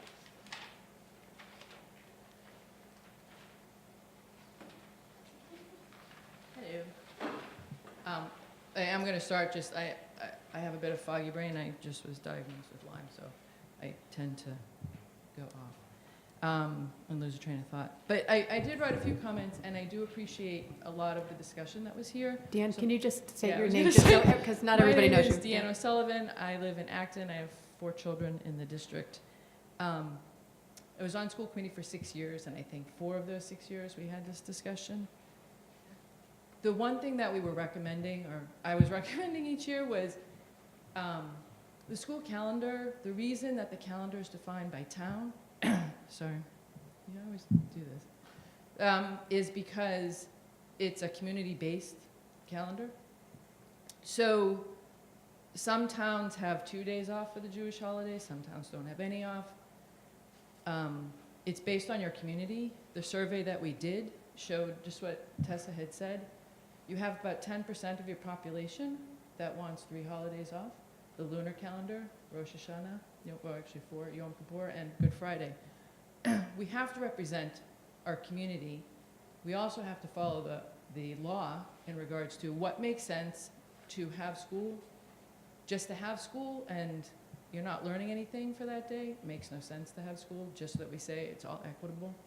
It's really, it's very hard for the kids to go to school when they have a substitute teacher. I did make all these notes, not following any of my notes, but I did want to bring up one thing. I do think that starting early is very helpful. It's after being away from school for about a month and a half, having 1 or 2 days to acclimate, meet your teachers, get your schedule, it's great. Then you get a few days off. Then you go back to 4 days. So we start 2, then 4, because you have Monday off. Now you're kind of in a full week, and then you're supposedly in full swing, and yes, you have the holidays. But the month of September is an acclimation month. The month of June, I don't care what anybody says, we all have kids in the school district. I don't know how many movies my kids watched last June. It was ridiculous. So honestly, as a school system, we need to figure that out, because whether we end June 15th, 20th, or 27th, they're watching movies the whole month. So it's not a learned month. I have a senior this year who's consistently getting assessments. I'll be done in a minute. Who's getting assessments for, the biggest thing was, again, we're talking about wellness. And they get the assessments during when applications are due. Their biggest assessment week was during the first round of applications. So exactly what Maya had said in regards to there isn't the trust factor, which is why we end up with these arguments every single year. I do think the teachers try the best that they can, but there's a great deal of difficulty with following the rules and regulations, and kids are getting assigned homework when they're not supposed to be assigned homework. So, sorry about that.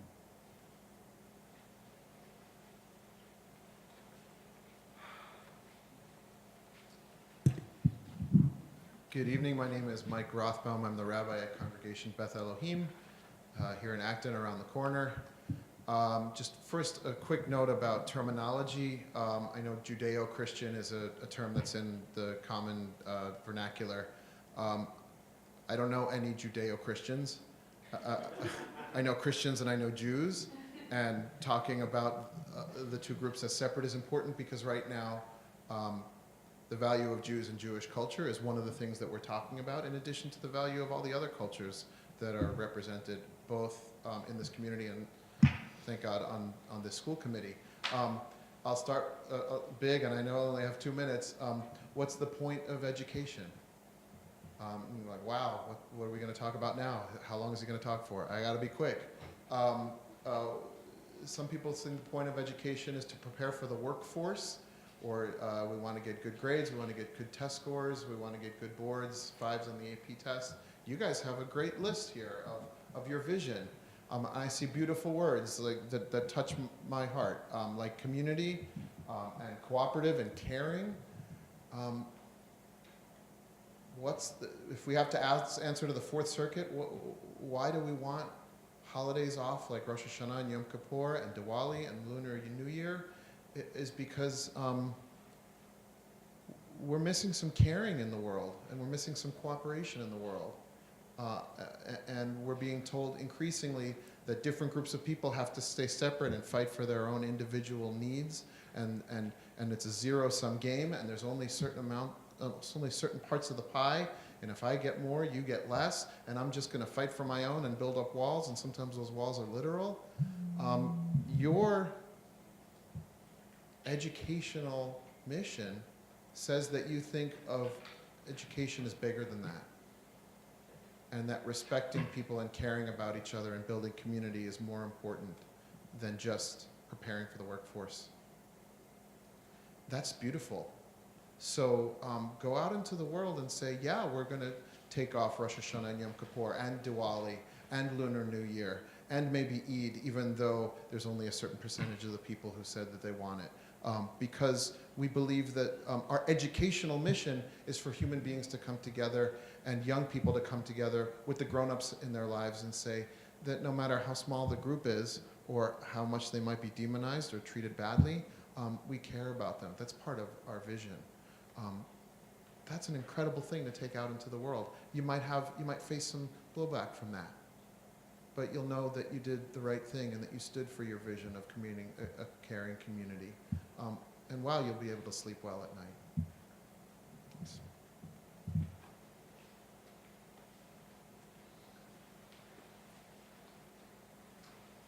Hi, I'm Carol Leandro. I live in Acton on Alcott Street. And I have written to this committee and to the superintendent, whoever it is. It seems to me that I've written at least 4 times. Maybe it's only 3.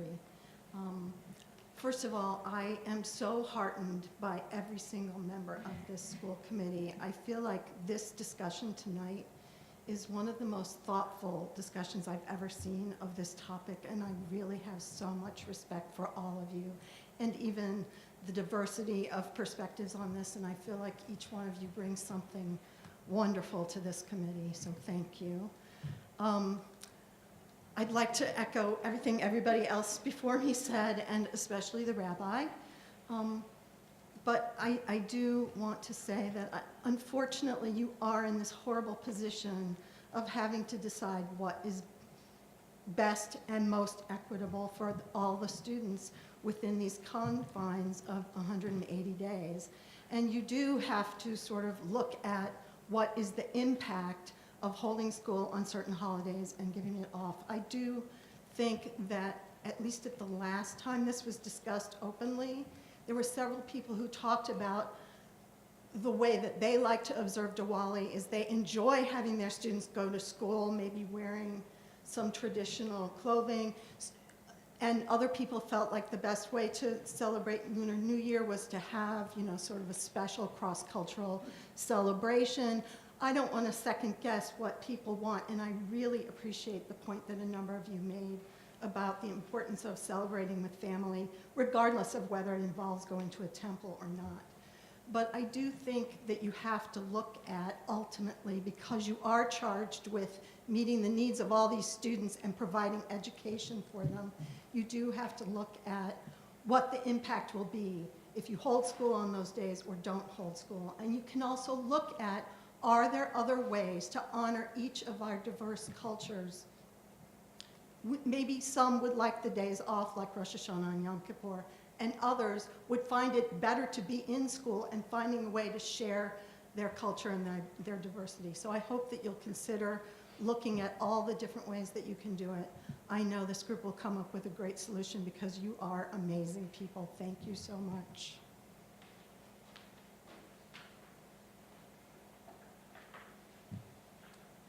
Hello, I'm Mike Balulescu. I live on Maple Street here in Acton. I'm also a teacher at the junior high school. I'm also the president of the Acton-Boxborough Education Association. And I'm not here to take a position tonight on whether or not we should have religious holidays off or not. But I do want to echo what Peter said. I would hate for anyone here tonight to get the impression that teachers in this district are not 100% committed to and behind supporting the wellness of our students. Obviously, everyone has their own truth and their own stories to tell and their own experiences, and I cannot speak for every single teacher in this district, but having worked here for 14 years and having gotten to know many of the committed educators here in this district, I don't know anyone in our system who got into teaching because they really like giving homework, or they really like showing movies, or they really like giving tests. Everyone I know who teaches here does so because they are deeply and passionately committed to helping students, to the wellness of students, to supporting students. And so I just hope that that message, Peter, I appreciate you saying that, I hope that that message is heard loud and clear, that whatever the committee decides to do, our teachers are committed to supporting students and being sensitive to a very diverse set of needs. And I really hope that the community will trust teachers to do that. I know that Maya mentioned that individual experiences have led to that trust being damaged, but my truth and my experience is that the teachers here care tremendously about students and are deeply committed to making sure that students are supported and that students have a well-balanced life inside and outside of school. Thank you.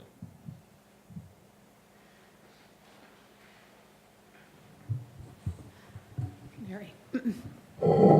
I just want to say, in response to what Peter said and what Mike just said, when I talked about the students being stressed to even take a day off, I don't mean that coming from the teachers. I think it comes from our entire community, from the parents, from other students.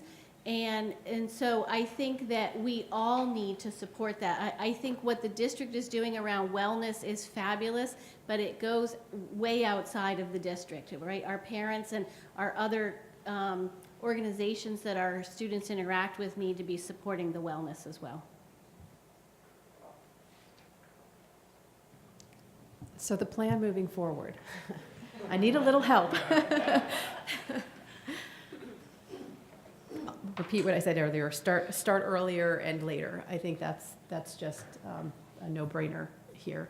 Are there any suggestions, a point person or something around like the holidays issue? Can I make a suggestion? Sure. What I might propose is that we can come back to you with a couple drafts of calendars that I think hopefully incorporate. I've been taking what I hope are copious notes. I have about 5 pages of notes on the various commentary. But what I'd like to do is maybe come back with a couple calendars that propose starting earlier, because it feels like there was consensus for that, to sort of start before Labor Day. But then also maybe a draft of, I'm going to actually propose that we give you 2 years worth of calendars, so you can see that out over a couple years. Maybe one that had what, if we took full days off for those, and maybe one if we did half days on some of the holidays, what that would look like. I hear Adam's comment, and I heard some nodding around maybe hearing a little bit more about how different holidays are celebrated in different cultures. Maybe we can see if there's someone who might be interested in coming in to the next meeting and talking a little bit about what that might look like, giving us a 5-minute overview for each. That's certainly something. But if we can get a couple proposals that reflect some of the dialogue, and then we can take a sense of what that looks like on paper, so we actually see how it plays out over a year. That would be my thought. Amy. I'm just going to ask if we could do maybe like 4 years worth of calendars. I mean, I know it's, but once you, I'm sorry, but I mean, once you kind of have the algorithm that, you just plug in extra years, just so we can kind of, because I think after next year it gets better. Yes, the only comment I will have is our next meeting is next Thursday. You can't do that tonight?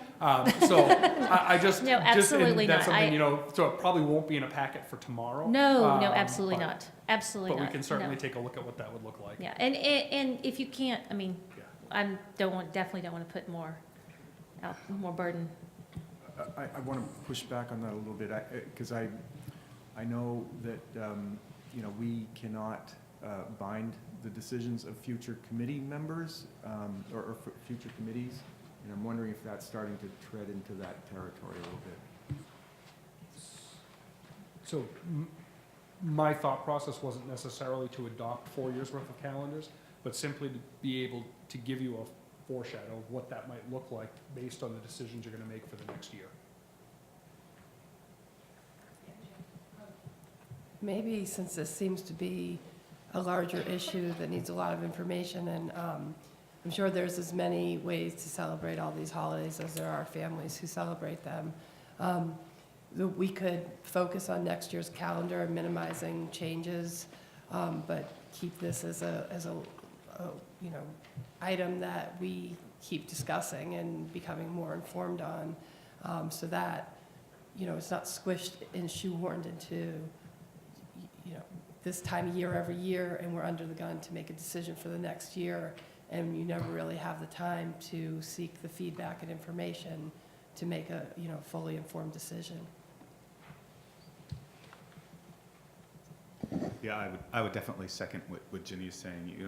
A lot of my comments weren't necessarily for actions to be done prior to our next meeting when we would have to vote on this, but more about looking at this from a long term. So I like Peter's idea of maybe looking at some options, looking at what that looks like in the next few years, particularly as it gives us some information when we go through the rest of our planning around contract negotiations, when we look at any other sort of contractual requirements that we have that don't happen inside this bubble of planning a calendar.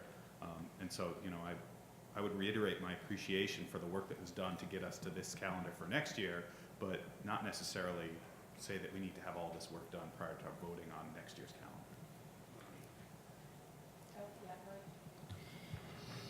calendar. I think I'm echoing what was just said in terms of the following. Next year's calendar, the only really difficult decision is the before or after Labor Day decision, if you will.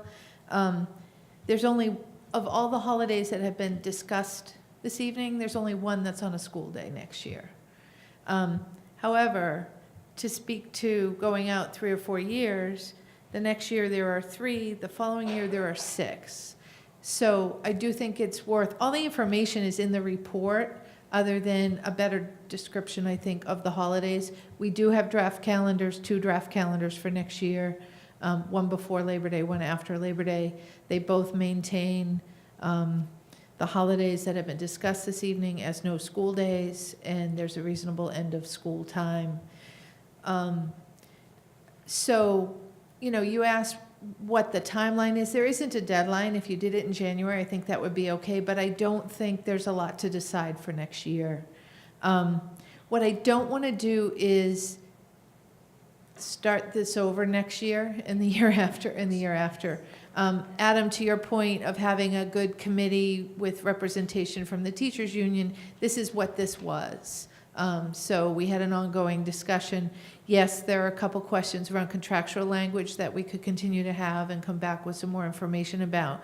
But I think we had very in-depth and thorough and respectful conversations in the subcommittee with good representation.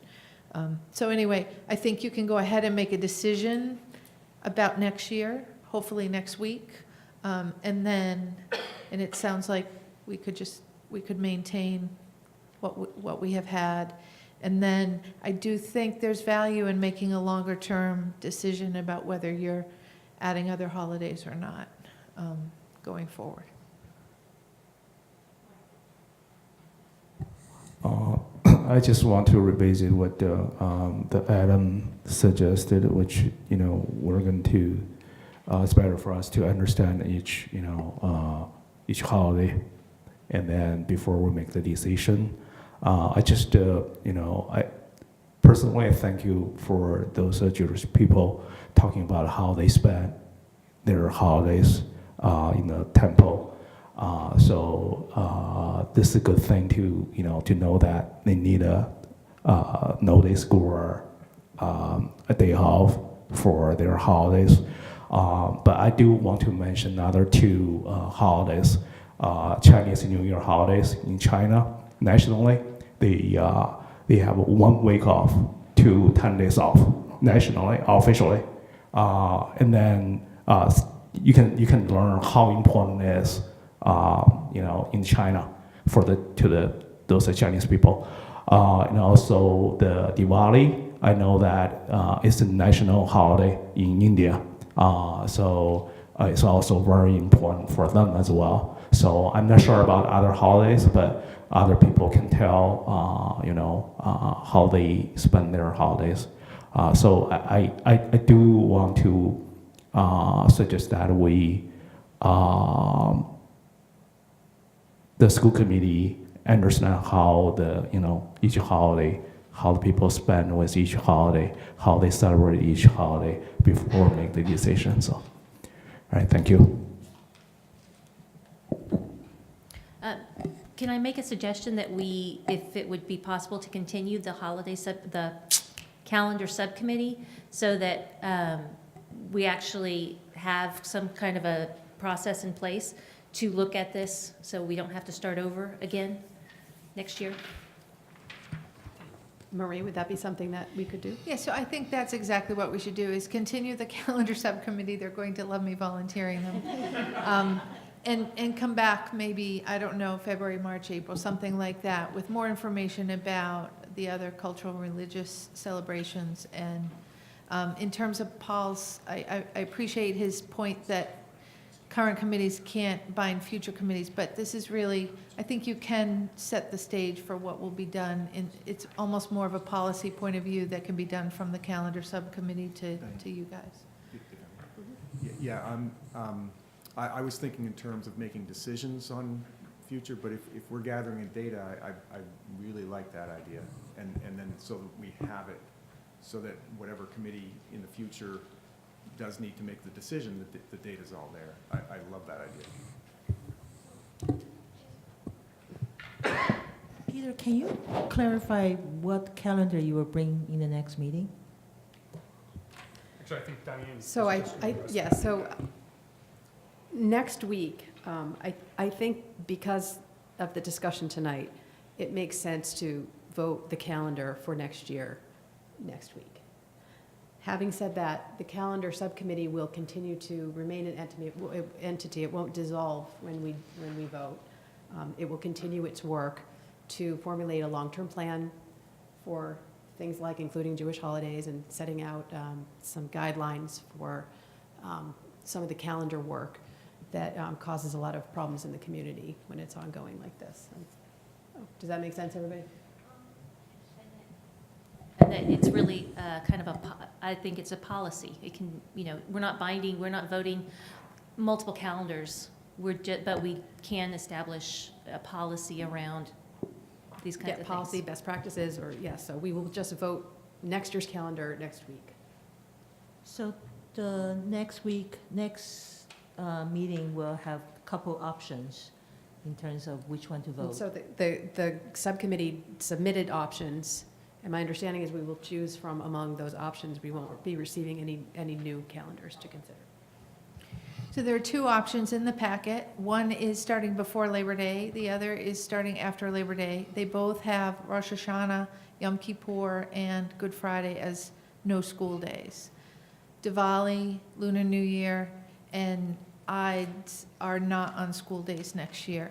So I guess I want to get, so what I'm hearing is we're going to come back with more information before you make any change of any kind to religious holidays on the calendar, just so that folks in the audience aren't thinking they need to come back again next week and that there could be a change in this thinking. Am I right? Yes, no changes to the current calendar. Okay. Yeah, I thought we have a pretty good consensus of inclusive, so I thought we're gonna add the two, Diwali and the Lunar Year this year, so we're not doing that? They're on the weekends. Oh, they're on weekend, thank you. Okay. Seeing no other discussion, we will move on. Thank you so much, everyone, for coming out tonight and for staying so long. Okay, we move to item 8, the superintendent's preliminary budget.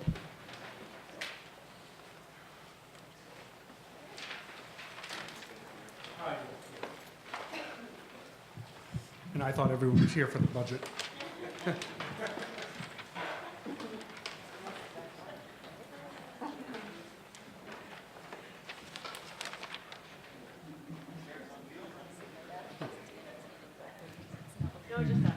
All right, so we've almost managed to get about an hour off of our schedule, but I'm still going to make sure I'm going through this slowly enough to be clear. You know, this is the preliminary budget presentation. This is the first in a series of presentations that take place for your discussion, and what we really look to do is be able to provide you with information progressively regarding the budget and solicit feedback from you along the way, answer questions that you might have, so that as we go from presentation to presentation, we're able to incorporate feedback that you provide along with guidance from the budget subcommittee and come back to you with continuous revisions. This is an iterative process where you will see multiple versions of a budget come out. And as we get closer and closer to Budget Saturday and the date that you'll adopt the budget, each version will become progressively more detailed. The goal tonight is to give you a big, broad picture overview of the budget, including revenue sources, what we anticipate for revenues next year. It's also an opportunity for us to talk to you about major program changes that we have and some additional staffing requests that we're proposing. And this is, again, this is the preliminary budget proposal. I want to first talk a little bit about the budget timeline and what those presentations will entail. So tonight, again, in the preliminary presentation, we're going to be talking about budget guidelines and the district goals that we're addressing through this budget. We're going to talk through staffing requests, key strategic requests that we're making of you, preliminary revenues, cost-saving strategies that we intend to implement, and also the overall budgetary impact and preliminary assessments. Next week will be a continuation of this presentation simply for time constraints. We're going to talk next week much more in depth about our capital project funding proposal that we have for you. You're going to hear a little bit about it tonight, but I'm going to try and defer some of those broader questions until next meeting when I can actually present that more in depth. We felt it was a significant enough departure from previous strategies that it warranted its own discussion. When we come back in January on the 10th, I'll be presenting the line item budget to you. We'll talk about the capital project plan detail, about how we're going to address the needs of the district. We'll also be talking about the school lunch program and athletic budgets. On January 26th, which is a Saturday, that is Budget Saturday, we'll have a series of panel presentations for you regarding the budget. And then we'll come back on February 7th, and that will be my final budget recommendations to you, a public hearing on the proposed budget, which is a requirement of the law, and also school committee vote on the budget recommendation. We also booked February 13th. If the committee feels like you need additional time for deliberation or modifications of the budget proposal, we have one date built in prior to the deadline that we would need to be able to adopt these for town meeting. Some important dates to be considering. I'm backing up because the town meeting dates really dictate the dates that we need to be considering for important ideas. Acton, town meeting begins on April 1st, and Boxborough begins on May 13th. The budget vote deadlines need to be counted backwards from the earliest of these town meetings. The final school committee vote then needs to be 45 days prior to the earliest of the town meetings. So we are scheduling tentatively right now that February 7th as the public hearing for the budget. And when you vote the budget, it is 2/3 of the weighted votes of the full school committee. The preliminary budget vote will take place on Budget Saturday, which is to continue to move that budget forward. That is 25 days before the final budget deadline, and the vote is a majority of members from each town. So just to clarify that for you. I'm going to talk about budget assumptions a little bit differently than in past years. I want to talk about some general budget assumptions, and then I also want to talk about budget assumptions that we have that are driven by the various goals of the district, because I think that's really important to articulate. So a few basic presumed starting points for us. Enrollment projections are going to be updated, and staffing requests will be consistent with district guidelines around class size. We do that every year. It's just making sure that you understand that's a consideration for us when we plan staffing models. All of our employee contractual obligations need to be met. And just so you know, this is the this is the final year of the contract with ABEA, which is a 1.8% cost of living increase. We have the AFSCME and OSA will negotiate in this current year for adoption into next year and subsequent years' budgets. We are planning, or at least proposing, to level fund our OPEB contributions. And then this is actually really not a budget consideration, but we just want to keep it on everyone's minds that we're going to continue to meet all of our MSBA deadlines, but it's not an operating budget consideration for next year. So the assumptions that we have and our guidelines, which are driven by goals. We have 3 broad goals in the district. Our first goal is really around social emotional needs of students. So some of the guidelines that were shared with Budget Subcommittee in previous meetings were 1, to support our students' social and emotional learning. So we need to evaluate our staffing levels around that. We're also going to review transportation needs. So this was the follow-up to last year's goal 1. If you remember when we proposed the goals, we had some follow-up items. And the follow-up for this year was to evaluate the success and challenges of the first year of the new start times, and the busing was a consideration for that. So we wanted to review transportation needs and to assess the feasibility and potential budgetary impact of strategies that can give us increased flexibility around busing. It's certainly something I heard a lot about in my entry process around transportation. We all know that there have been issues around the schedule is just too tight to provide a lot of flexibility, so we wanted to assess that. For goal 2, which is around equity, we wanted to continue implementation of our student-centered curriculum coaching model. We also want to review the needs. We have an increasing number of economically disadvantaged students, and we wanted to make sure we were budgeting funds for some field trip waivers so that all students could access our curriculum. We also wanted to make sure we were reviewing our elementary school budgets and plan for all elementary schools across the district to budget funds for school supplies so that families are not paying for their students' school supplies. And then we had another budget guideline that we believe addressed both of the first 2 goals, which is that we want to evaluate all of our special education programs to make sure that we have necessary staffing, and in particular this year, a focus was on behavioral support across the special education programs. Our final goal that we were trying to address within this budget was our 3rd goal around capital planning.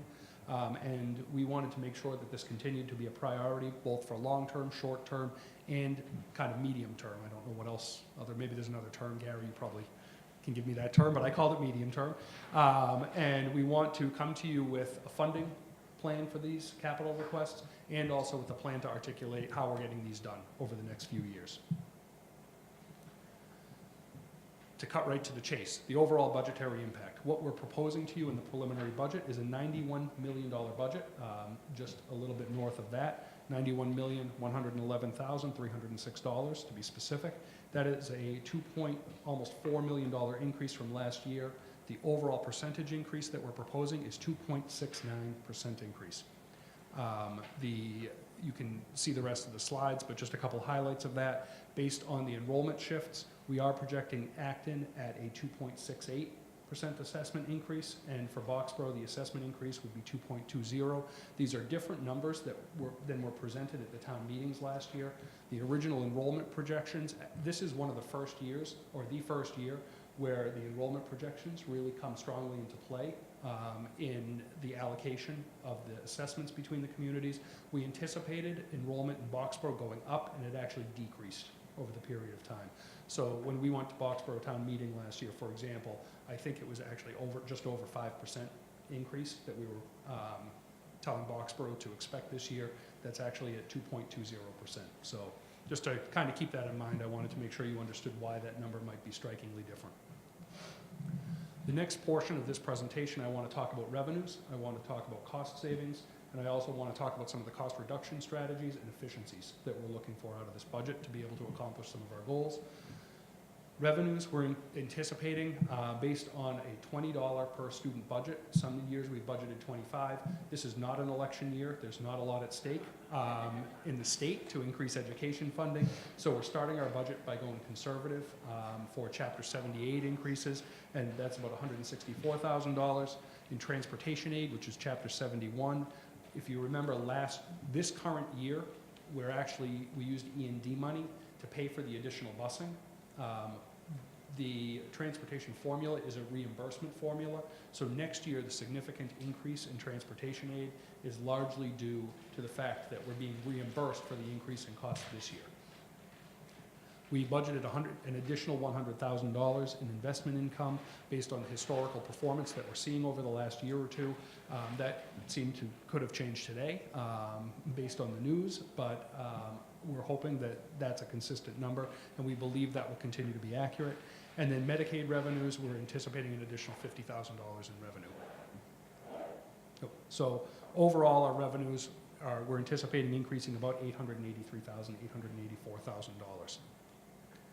Health insurance, the Health Insurance Trust actually met last week and voted to do a 3% decrease to the health insurance rate. That ends up being, I think, about $270,000. And additionally, we've been moving a significant number of our employees to HSA plans, which I believe, and I wish Marie was here, but I believe it's about $1,000 per family savings for every family that moves to HSA. So we're anticipating about a $500,000 decrease in health insurance costs. Should I say that again? Because no one has $500,000 decreases in health insurance costs, so something is really going right in the management of that trust. We're also undertaking, and you're going to hear about this a little bit more as I detail some of the budget proposals, but some of the cost reduction strategies and efficiencies I want you to be aware of that we're taking. We are proposing to hire a floating custodian to reduce the overtime pay that we're currently paying at time and a half. So we actually believe that that's going to end up being a total cost savings. We would like to propose hiring a project manager. We currently have about the flattest facilities department in terms of management that I can imagine. We have one head of facilities, and there is no one between the head of facilities and the people who actually have to carry out the work. So as we embark on a sizable building project, which will break ground hopefully within the next year and a half to 2 years, as well as a significant capital plan and continue to maintain the buildings, we really need additional support. If we don't hire within and have that support internally, we're certainly going to be paying the cost for project management. So we're counting this as an efficiency on our side. We also are proposing to restructure some of our stipended positions taking place across the Acton elementary and secondary band positions to propose a full-time band director. This is only in the Acton schools, I want to point that out. We're also proposing to shift 2 of our library assistants into full-time library media specialists, which are certified positions that can now count for time on learning for all of our students and provide a higher level of service. This will be part of hopefully a multi-year plan. We also know that based on enrollment, we're going to be reducing 1.0 FTE of Conant 6th grade sections. We also continue the health plan redesign and migrating our employees over to the new plan. So those are the strategies, and you're going to see how those play out in terms of how we built the budget in our request in a few slides. So that was our revenues, cost saving strategies. The next section of this is going to be expenses, and I want to talk about salaries and benefits generally and specific to new staffing positions. I want to talk about those new staffing requests and why we're requesting them with you. I also want to talk about our budget additions that are not related to staffing requests, but they're significant changes in what we're proposing to the budget. And then I'd also like to give you a very short overview of what we're going to be coming to you next week in terms of a capital overview. So a couple key highlights. We are in the third year of the ABA contract, and as I said before, our office support and custodial contracts are set to expire this year, and you're going to be negotiating those over the course of the spring. So we just want you to be prepared for that, and that's why some of this data table underneath is incomplete. The total increase between COLA and step increases for teachers is roughly 3.8%. Custodians is to be determined, but the step increase is 1%. For office support staff, again, COLA is to be determined, but it's a 1% increase to steps. Support staff is currently budgeted at 2.25% total increase. Bus drivers are 3.5% total increase, and right now we're carrying 2.5% for our planned administrative increases. And just so you know, on the administrative side, the COLA for administrators is typically higher because there are no steps for administrators. Once you become an administrator, the only raises you get are tied to the cost of living increase. So additional staffing resources, rather than just give you a long list of all of the requests that we have as a district, what we wanted to do is provide you a framework for why we're requesting these. So I want to go over this because this was really important to us in developing the budget. The first category of staffing requests that you're going to see are those that fall into things we call strategic additions, which are really continuations of a multi-year plan that you already put in place through prior budgets. The second of these are additions, which support the implementation of the capital plan, and I'll talk about that more. Third are the staff necessary to meet the increasing needs of some of our students supported through IEPs, specifically around the areas of social emotional learning, and I'll talk about that more. We also have additions to the budget to support staff who are already in place due to the loss of grant funding around nursing. We just simply won't have that grant available to us. The staff already exist. We need to just carry the salaries in our budget now. And then finally, we also are achieving some of our additions through reallocation of existing resources and trying to think creatively about how we can be strategic in adding some positions without necessarily having simply cost increases that come before you. The net cost of all of our requested additional staff is $345,000, and this includes $200,000 that we're planning to offset through our out-of-district, a reduction in our out-of-district special education tuition line item, and we'll be backfilling that through circuit breaker funds to pay for the out-of-district tuition students. We have just over $2 million. It's about $2.1 million in the circuit breaker reserve right now, and what we're proposing is to use $200,000 to offset out-of-district tuitions in order to reduce that total allocation. And you're going to see why we chose to do it in this manner, because those positions are largely to fund special education positions that will help keep more kids in district as opposed to going out of district. In that first category, strategic additions, and again, these are plans that should not be necessarily new to everyone on the committee because they've been talked about before and moved forward before, but one is 1.0 elementary STEM coach. This will bring us to 2 STEM coaches. We will have equitable allocation of our coaching positions across all 6 elementary schools next year because we will have 1 STEM coach will serve 2 of the schools, a second STEM coach will serve another 2 schools, and then we're using our coach coordinators to cover the 3rd schools, and then next year we'd come to you with 1 more request for a STEM coach, and that will provide that level of equity. That was a concern of budget subcommittee that we tried to address through that process. And then the 1.0 elementary team chair, that is in order to complete the process of having team chairs allocated as basically a 0.5 team chair to every elementary school. The second is in support for the capital plan. We are proposing adding a capital project manager, and the total cost for that is about $92,000. The next one, and I'm sorry, we had this in Google Slides and it actually had Roman numerals 1, 2, and 3. I think in the translation it's all 1s. But the next area is we have a number of IEP related needs for students that have changed as we've even progressed through the school year. And those of you who have been on the committee for a long period of time know that special education needs can change very quickly throughout the year based on either students coming into the district, students who might return from out-of-district placements who would require additional support, or in all honesty, just changes that can occur in student need. And we need to make sure that we continue to serve all of our students at the level that they need. That was obviously an early discussion we had, but that's very important to us. We have a program right now over at the Blanchard Elementary School that really needs some additional behavioral BCBA support. These are incredibly important positions. The program is a very large and growing program, and in order to continue to provide the level of support and make sure kids can stay in district, we really need to add a 0.4 BCBA this current fiscal year. That really, it just has to happen, or else we're going to have some programmatic needs that pop up for us. So we're proposing that, but we also need to carry it forward in the budget into next year so that it's reflected, because obviously it's a budget increase for both fiscal years. The cost of this, adding this year, is already covered in other areas of the budget this year, so it's not a budget increase. It's covered within the operating budget. The second position that we are proposing adding would be for next fiscal year, and that is a 1.0 BCBA, and I apologize, the 0.4 BCBA position in your packet came out a couple of different ways. As we were trying to pin the last budget numbers down, this shifted on the day that we were sending out the packet, and I know in a couple of places it came out 0.6, so I apologize. It really is a 0.4 position that we're planning to add this year, and then 1.0 next year.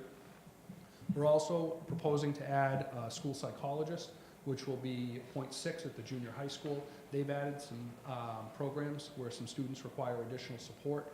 In addition, they have testing needs that are popping up throughout the school, and an increase in testing needs that need to be addressed through this. And what we're also proposing is to use 0.4 of that position to continue to support our psychologists at the elementary level and provide some psychological specific coordination to our elementary psychologists. Psychologists and counselors have different needs.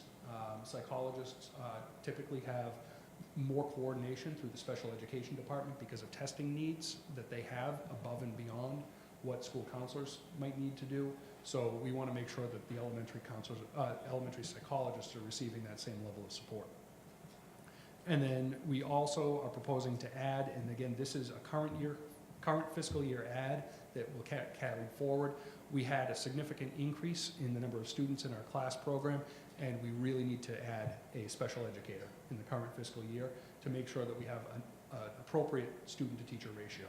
And right now, we're above what's appropriate for that class. So we want to make sure that that happens current fiscal year, but it has to be reflected in the budget. As you can see, a lot of these needs are very specific to students who are supported through IEPs, and they really need to happen. Because of that, that's why we're proposing the circuit breaker offset that you see. So using that offset money out of circuit breaker, the net cost of all of these positions under special education in next year's budget would be a $60,000 increase, is what we're looking at. The nursing position, and again, this is a staff member who's been with us for a number of years, but has been grant funded. We're losing the grant, so we're just proposing adopting that into the operating budget for next year. That's $50,000 cost increase there. And then we have a number of positions that what we're proposing to do is shift how we allocate resources across the district to achieve some growth. So the total of all of this change here is about $9,000 to the budget. One is to add a floating custodian that will end up being a cost savings to the district by the reduction of overtime. Adding a full-time junior high school and elementary school band director. This is actually a position, it sounds like it's junior high and elementary. It's actually needed in order to support a high school schedule change. When the high school changes its schedule and goes to a rotating schedule, the high school band director can no longer consistently cover the junior high school band program. So we really needed to address that need to support the high school's change. So what we're proposing doing is hiring a full-time band director, but by doing that, we can actually reduce all of the stipends that we're paying, and we can have a full-time band director for elementary school and junior high school at a net cost of about $8,000 to the district. And that includes health insurance, just to be clear. We are proposing to reduce the 1.0 Conant elementary teacher. That is something that we would be proposing regardless. It's simply, we don't need the section at Conant in order to move forward.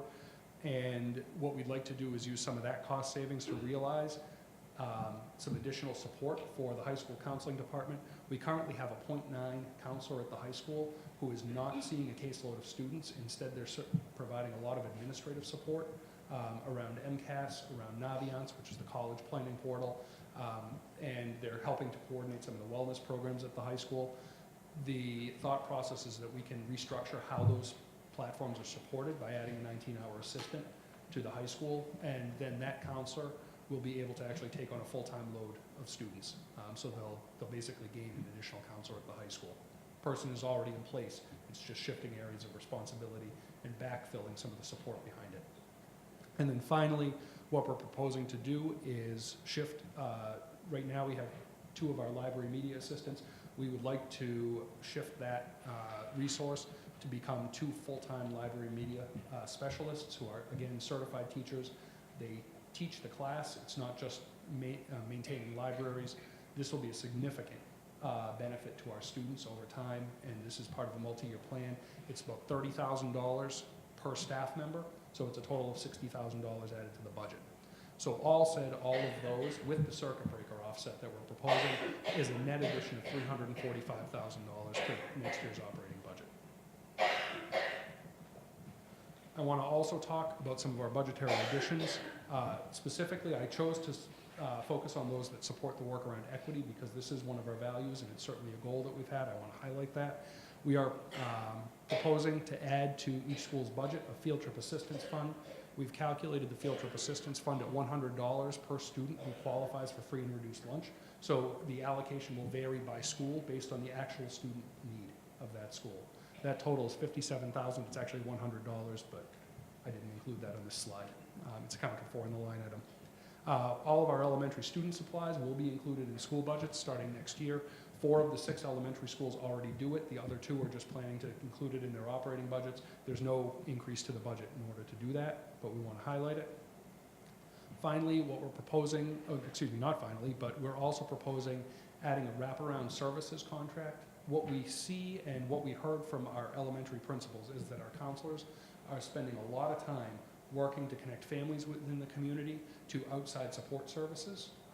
And it's absolutely one of the most significant things that can happen in terms of providing benefit to students and families, because not all work around social emotional needs can take place in the school day, and we need a whole variety of community services accessible to our families. It takes a significant amount of time to do that work.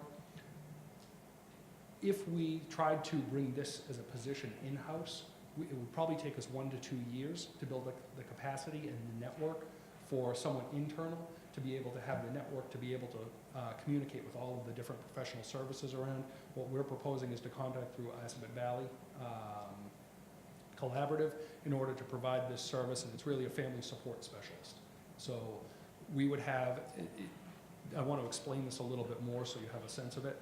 Family support specialist is someone who we would have, I believe it's 18 to 20 families who can be serviced through this family support specialist at any given time. So there would need to be some prioritization based on the amount that we're able to do in the contract.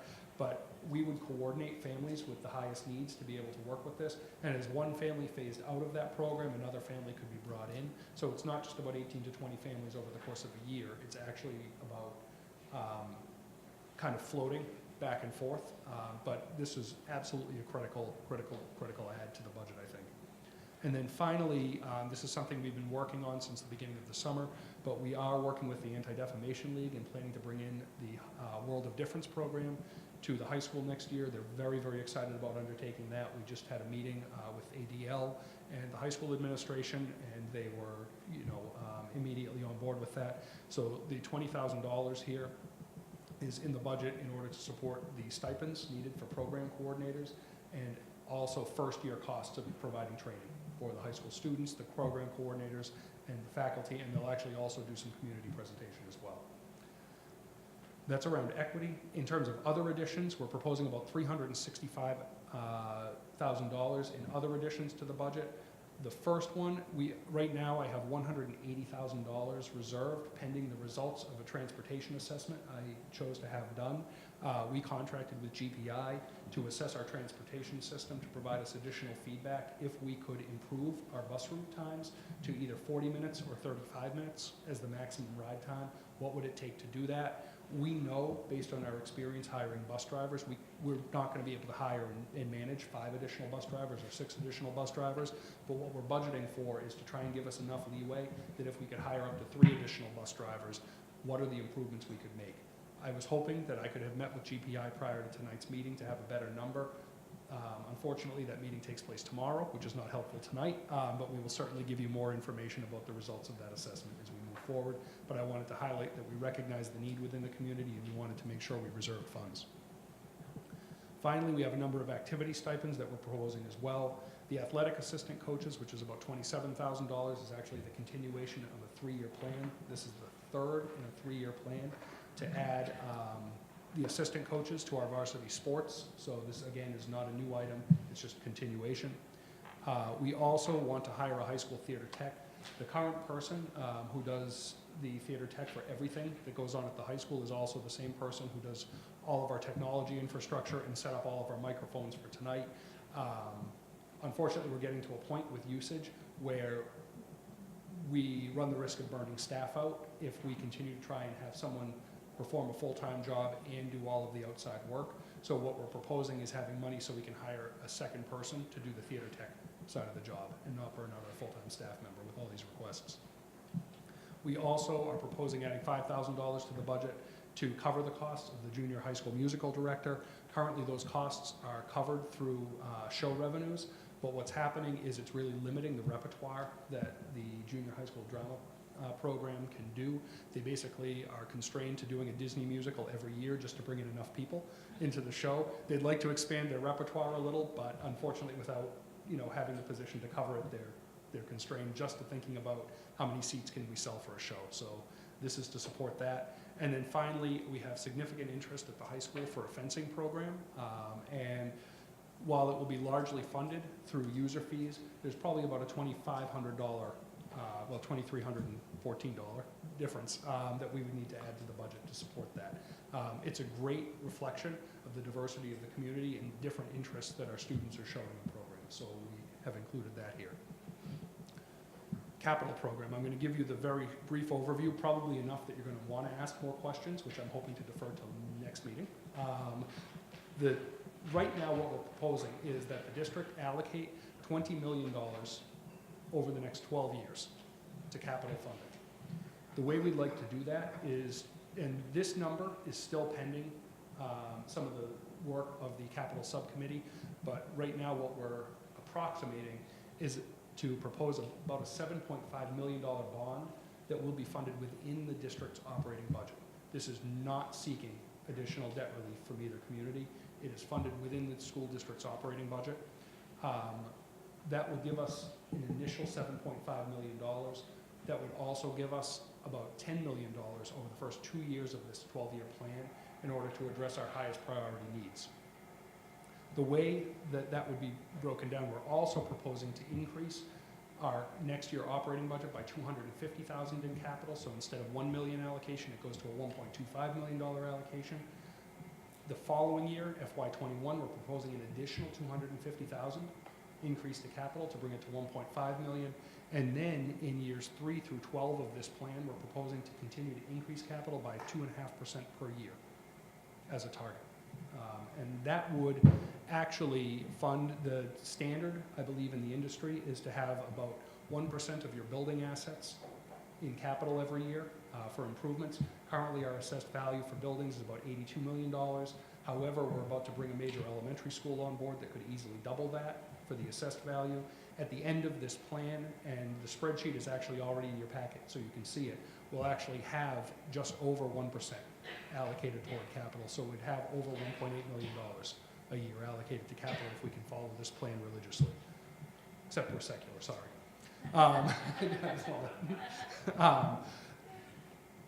So $10 million available in the first 2 years of the plan. We would have an additional $8 million available for capital projects in years 3 through 12 of the plan. So we're averaging about $800,000 a year, although that is an increasing sliding scale over those years. And then we would also be paying about $2 million in interest on that bond. So we will present more details next school committee meeting on next Thursday. We're coming to the home stretch here. I want to talk a little bit about E&D, and I want to talk about circuit breaker. So for E&D, we're proposing using $450,000 out of E&D to supplement next year's budget. $250,000 would be representative of the increase to capital that I just laid out, and another $200,000 would be to reduce the assessments to the member communities, and that has been a standard practice in your budget for the last few years. Our current certified E&D balance, if you're keeping track, is $4.1 million, so we're actually at 4.7% of the 5% cap on E&D. Circuit breaker revenue, I already talked about, that would be an additional $200,000 to offset out of district tuition line items. Oh, and I think I already said it, but again, our current circuit breaker reserve is $2.1 million.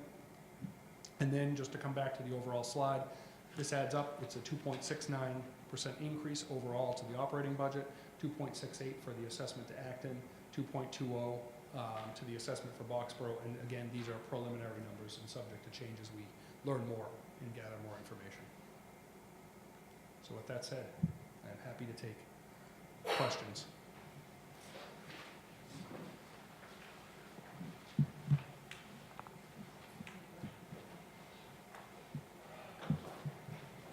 Thank you for that presentation.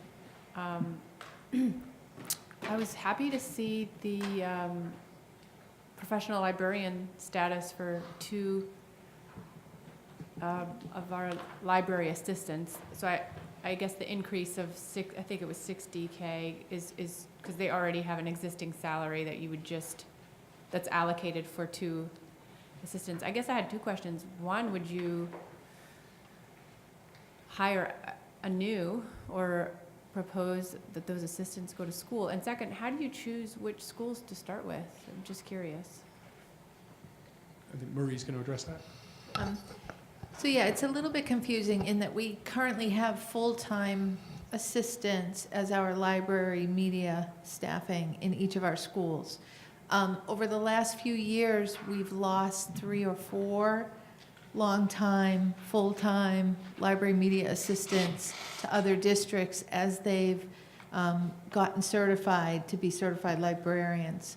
So we want to move in this direction. We're not being sort of quick or we haven't decided which schools. So each of the principals has just spoken to their current library media assistant. Some of them are in process of becoming certified. Others are thinking about it. So we want to accomplish it over the next 2 or 3 years. We want to start the funding source. Whether it will be the same people who are currently in there or not, we don't know. It sort of depends on their career path and that kind of thing. So we want to start it. We want to sort of put the seed out there and over the next 2 to 3 years. So we've told them all that we want to move in this direction. We absolutely think it's the best thing to do instructionally and for the students. We are one of the only districts anywhere that does not have certified library media assistants in each library media specialist, certified in each school. So we'll see how the hiring process works out, but we haven't decided which schools. And so each of the principals have spoken to the current staffing and are having conversations about what their plans are over the next couple of years. That's where we are right now. Okay?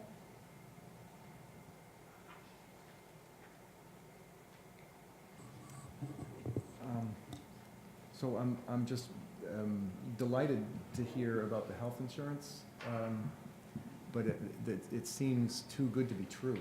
I just want you to just say it again, just to make sure that I heard it properly. I'll make sure that we're corroborating that. He just wants to make sure that what we're saying about health insurance really is accurate. What he didn't say, because this is his first year, but it's my second, this makes 2 years in a row. Last year, the reduction was 5%. This year, the prospective, they voted earlier this year than they did last year, and the rate reduction is 3%. If you remember last year, the impact was about the same amount of dollars as this year. So you say, well, how does 3% equate to the same amount of dollars? There's some savings from, I think Peter did discuss this. There's some savings built in this year from migration to the HSAs that carries forward into the savings next year. but this makes 2 years in a row. The Health Insurance Trust has been very well managed and has a very sizable reserve from which they're able to offer this rate relief, and it's really unprecedented. I just want to add, I actually think, as a member of the Health Insurance Trust, it's been actually managed too conservatively in the past. And the rates at times went up too high because there is a great deal of fluctuation. And in any year, you could see either a net profit of $1 million or a net loss of $1 million. When it's a loss of $1 million, it's hard, you get nervous. So it's been very conservative. We have too much money in the reserve, and by the agreement of the trust, we're actually required to take action because we're only supposed to have up to 30%. So that's why we've taken action both of these years. And even with a 5% reduction, because of the plan adjustments, we're not going to lose that much this year. So we're aggressive again with another 3% reduction.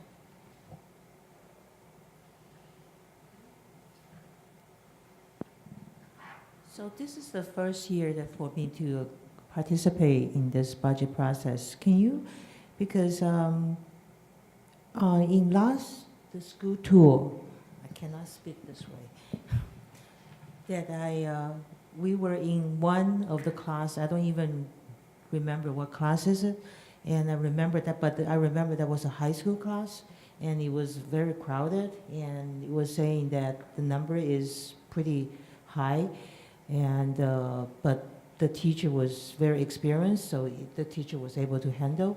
Because the question I'm asking is how we decided which areas that we're gonna increase the staff. And I noticed that because our goal this year is wellness, I noticed there is not like academic teachers added. So, but I remember the class, I think it's a math class that when we at the school tour, and the classroom was pretty big. So was there any needed for the academic area for the school, for the high school? Sure. So I think the class we were in was a physics class. It was an AP physics class. And so at the high school level, course requests can fluctuate from year to year. And there's always kind of a breaking point that the high school will need to look at when creating a schedule.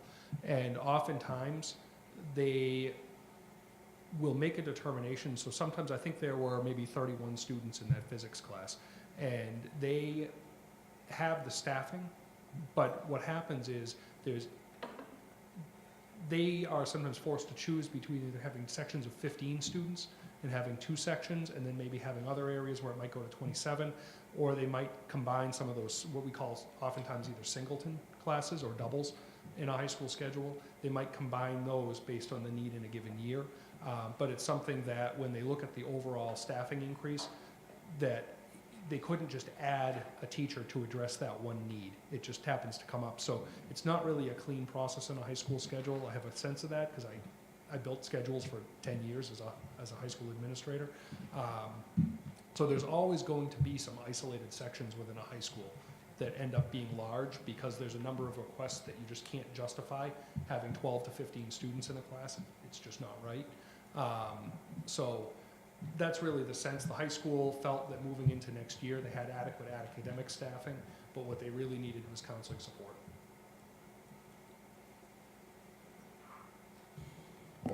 I want to say, I think this is an excellent budget. I was so excited when I saw this. I think it addresses a lot of the needs that we've been hearing from principals and the requests that the school committee has been making to increase in certain areas. I think it's really respectful of all of that, and yet you did it with a less than 3% increase for both towns. I think that's fabulous. I also want to add that wraparound services contract. So I do research on mental health and substance abuse issues, and for 28 years, one of the consistent things I'm seeing is outcomes are better when people have someone to help them case manage. When an individual or a family is in crisis and they need health care, mental health care, other social service needs, to figure out how to navigate a complex and fragmented system, that's the wrong time. And to have an expert who can do this, I think it's a really great thing and a great addition to our budget. One question I would ask is, for the 3 bus drivers, are there 3 more buses? Yes. Okay. I thought there would be, but Yeah, that's a great question. The $180,000 we're proposing would cover the cost of bus drivers, related insurance, licensing, buses, everything. I just wanted to echo Mary's comment about, I very much appreciate that we're getting the preliminary review now. It kind of gives us the heads up. I also like that it is kind of shoring up those areas that we've been, that needed support. I like the idea of the librarian, because what I've heard from someone who works in another district, there's wonderful work going on with the librarians, and I was very excited to see that. So, and the other piece that I liked seeing in this budget was the BCBA, and I think if you're in that search, if you can find someone with speech and language pathology background as well, that might be helpful to keep in the back of the mind.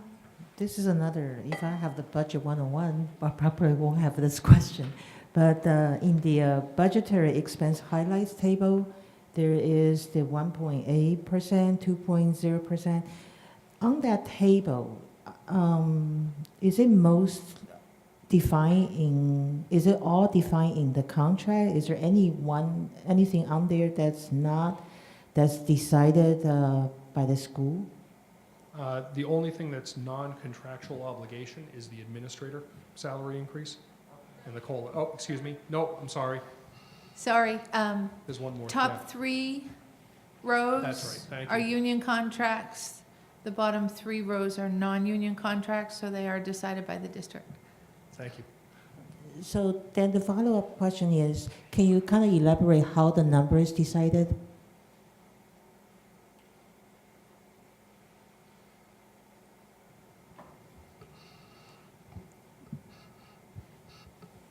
Do you want to? The non-contractual numbers? Yeah. So we kept 1.75% for most of our non-union employees. There are steps involved in those contracts. The bus drivers, as you know, we're doing everything we can to attract bus drivers, so we made that number a little bit higher. And then administrators have no steps at all, so that was meant to stay competitive. Just follow it. Do you use like an inflation number, or do you use any number for the comparison or anything? Yep, any data to put the number together?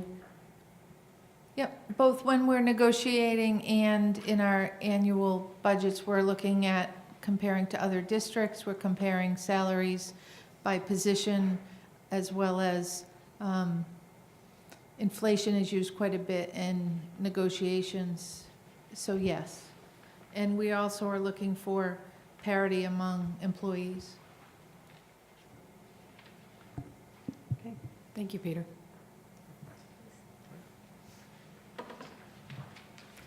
So we'll move on to item 9, the school building project update. Okay, so Peter gave you some of our updates, but we held 2 forums. I can't remember the dates, but the 27th and 29th of November, thank you. We had excellent attendance at them. I'd say we had around 60 people at each one. It was a very engaged audience. They asked a lot of good questions and gave a lot of good feedback. There was a strong sentiment for locating the new school building on the Gates property. Many of the people in the audience were parents of the Douglas School, although there was some people who preferred the Conant site. There were traffic concerns expressed for both of the sites. and definitely something we'll be looking at further. The second night, one of the teachers brought about 10 of her students, and they asked great questions, but I have to share my favorite question. One student asked, when the Douglas School is relocated, will the teachers get to move there too, or will they lose their jobs? I thought that was so beautiful because here the student is caring, and there were some handwritten comments or some notes they were doing, and one of the students, a different student, wrote, I want my teachers to come with me. And so it was just beautiful. So we are currently doing a survey. There's a flyer out there to do the survey. We handed it out at Acton Special Town Meeting. It's on our Facebook site, our Twitter site. It's on our website under the school building page. As of this evening, we had 732 responses. I'm a very competitive person, though, so I'm going to try to beat the calendar survey and see if we can get close to 2,000. And so we will be sharing those results on the December 12th meeting with the school building committee. And as Peter said, we have a meeting on the 12th and on the 19th, and the goal is on the 19th for the school building committee to vote which site we want to be locating on. So, thank you. And I just want to add that next week is our opportunity to weigh in on the school building site, construction site options. Michael? So the December 19th, it's a subcommittee vote or it's a school committee vote? It's a subcommittee Okay. vote. So this one is decided by the school building committee. We certainly do want the school committee members to weigh in at next week's meeting. And certainly as parents, you should fill out the survey. I think you have, valid viewpoints as parents in the district as well. So please do the survey. It'll increase my numbers. No, totally kidding. Okay. Seeing no other hands up, we'll move on to item 10. We're looking for your vote this evening on the student activities accounts. Dave, did you want to address the student activities? Yep, thank you. You have a memo in your packet from me about authorizing student activities at the high school, the junior high school, and Blanchard Elementary. Those are the 3 schools at which we have student activity funds. The policy suggests that you should approve each of the activities that are held at those schools. And so I've included in the memo suggested vote to accomplish that. Do I hear a motion? I move to approve the accompanying lists of proposed student activity funds for Blanchard Memorial School, R.J. Gray Junior High School, and Acton-Boxborough Regional High School, each as recommended by the respective building principals as the officially recognized clubs, teams, and other organized student activities for the 2018-2019 school year. Second. All in favor? Aye. Opposed? Abstentions? Thank you. Thank you. Item 11, we have a recommendation to approve a donation from Littleton Electric Light and Water Department to the Blanchard Memorial School. Move to approve with gratitude. Okay. And I'll just say this is for 15 iPads. It's in the amount of $5,000. All in favor? Aye. Opposed? Abstentions? Motion passes. Okay, item 12, subcommittee member reports, policy. So policy was not able to meet on this last week, but we are planning a meeting on December the 11th at 4:30. And hopefully we'll come back to our next meeting with something. And then I'll do budget you saw. We talked basically about what Peter presented tonight, so no new information there. Adam, you want to take capital improvement? Capital Improvement Committee met on the 29th of November and discussed the funding strategy that Peter alluded to this evening that we will share more detail in our next meeting. Okay. Paul, Acton Leadership Group. Acton Leadership Group, we met twice since we've been at school committee, I think, since the last school committee meeting. First was to discuss an open meeting law complaint. That was discussed, and town manager was going to take the point on response. The other ALG meeting was more recent. I'm forgetting the date, but we talked more about use of reserves and that kind of stuff.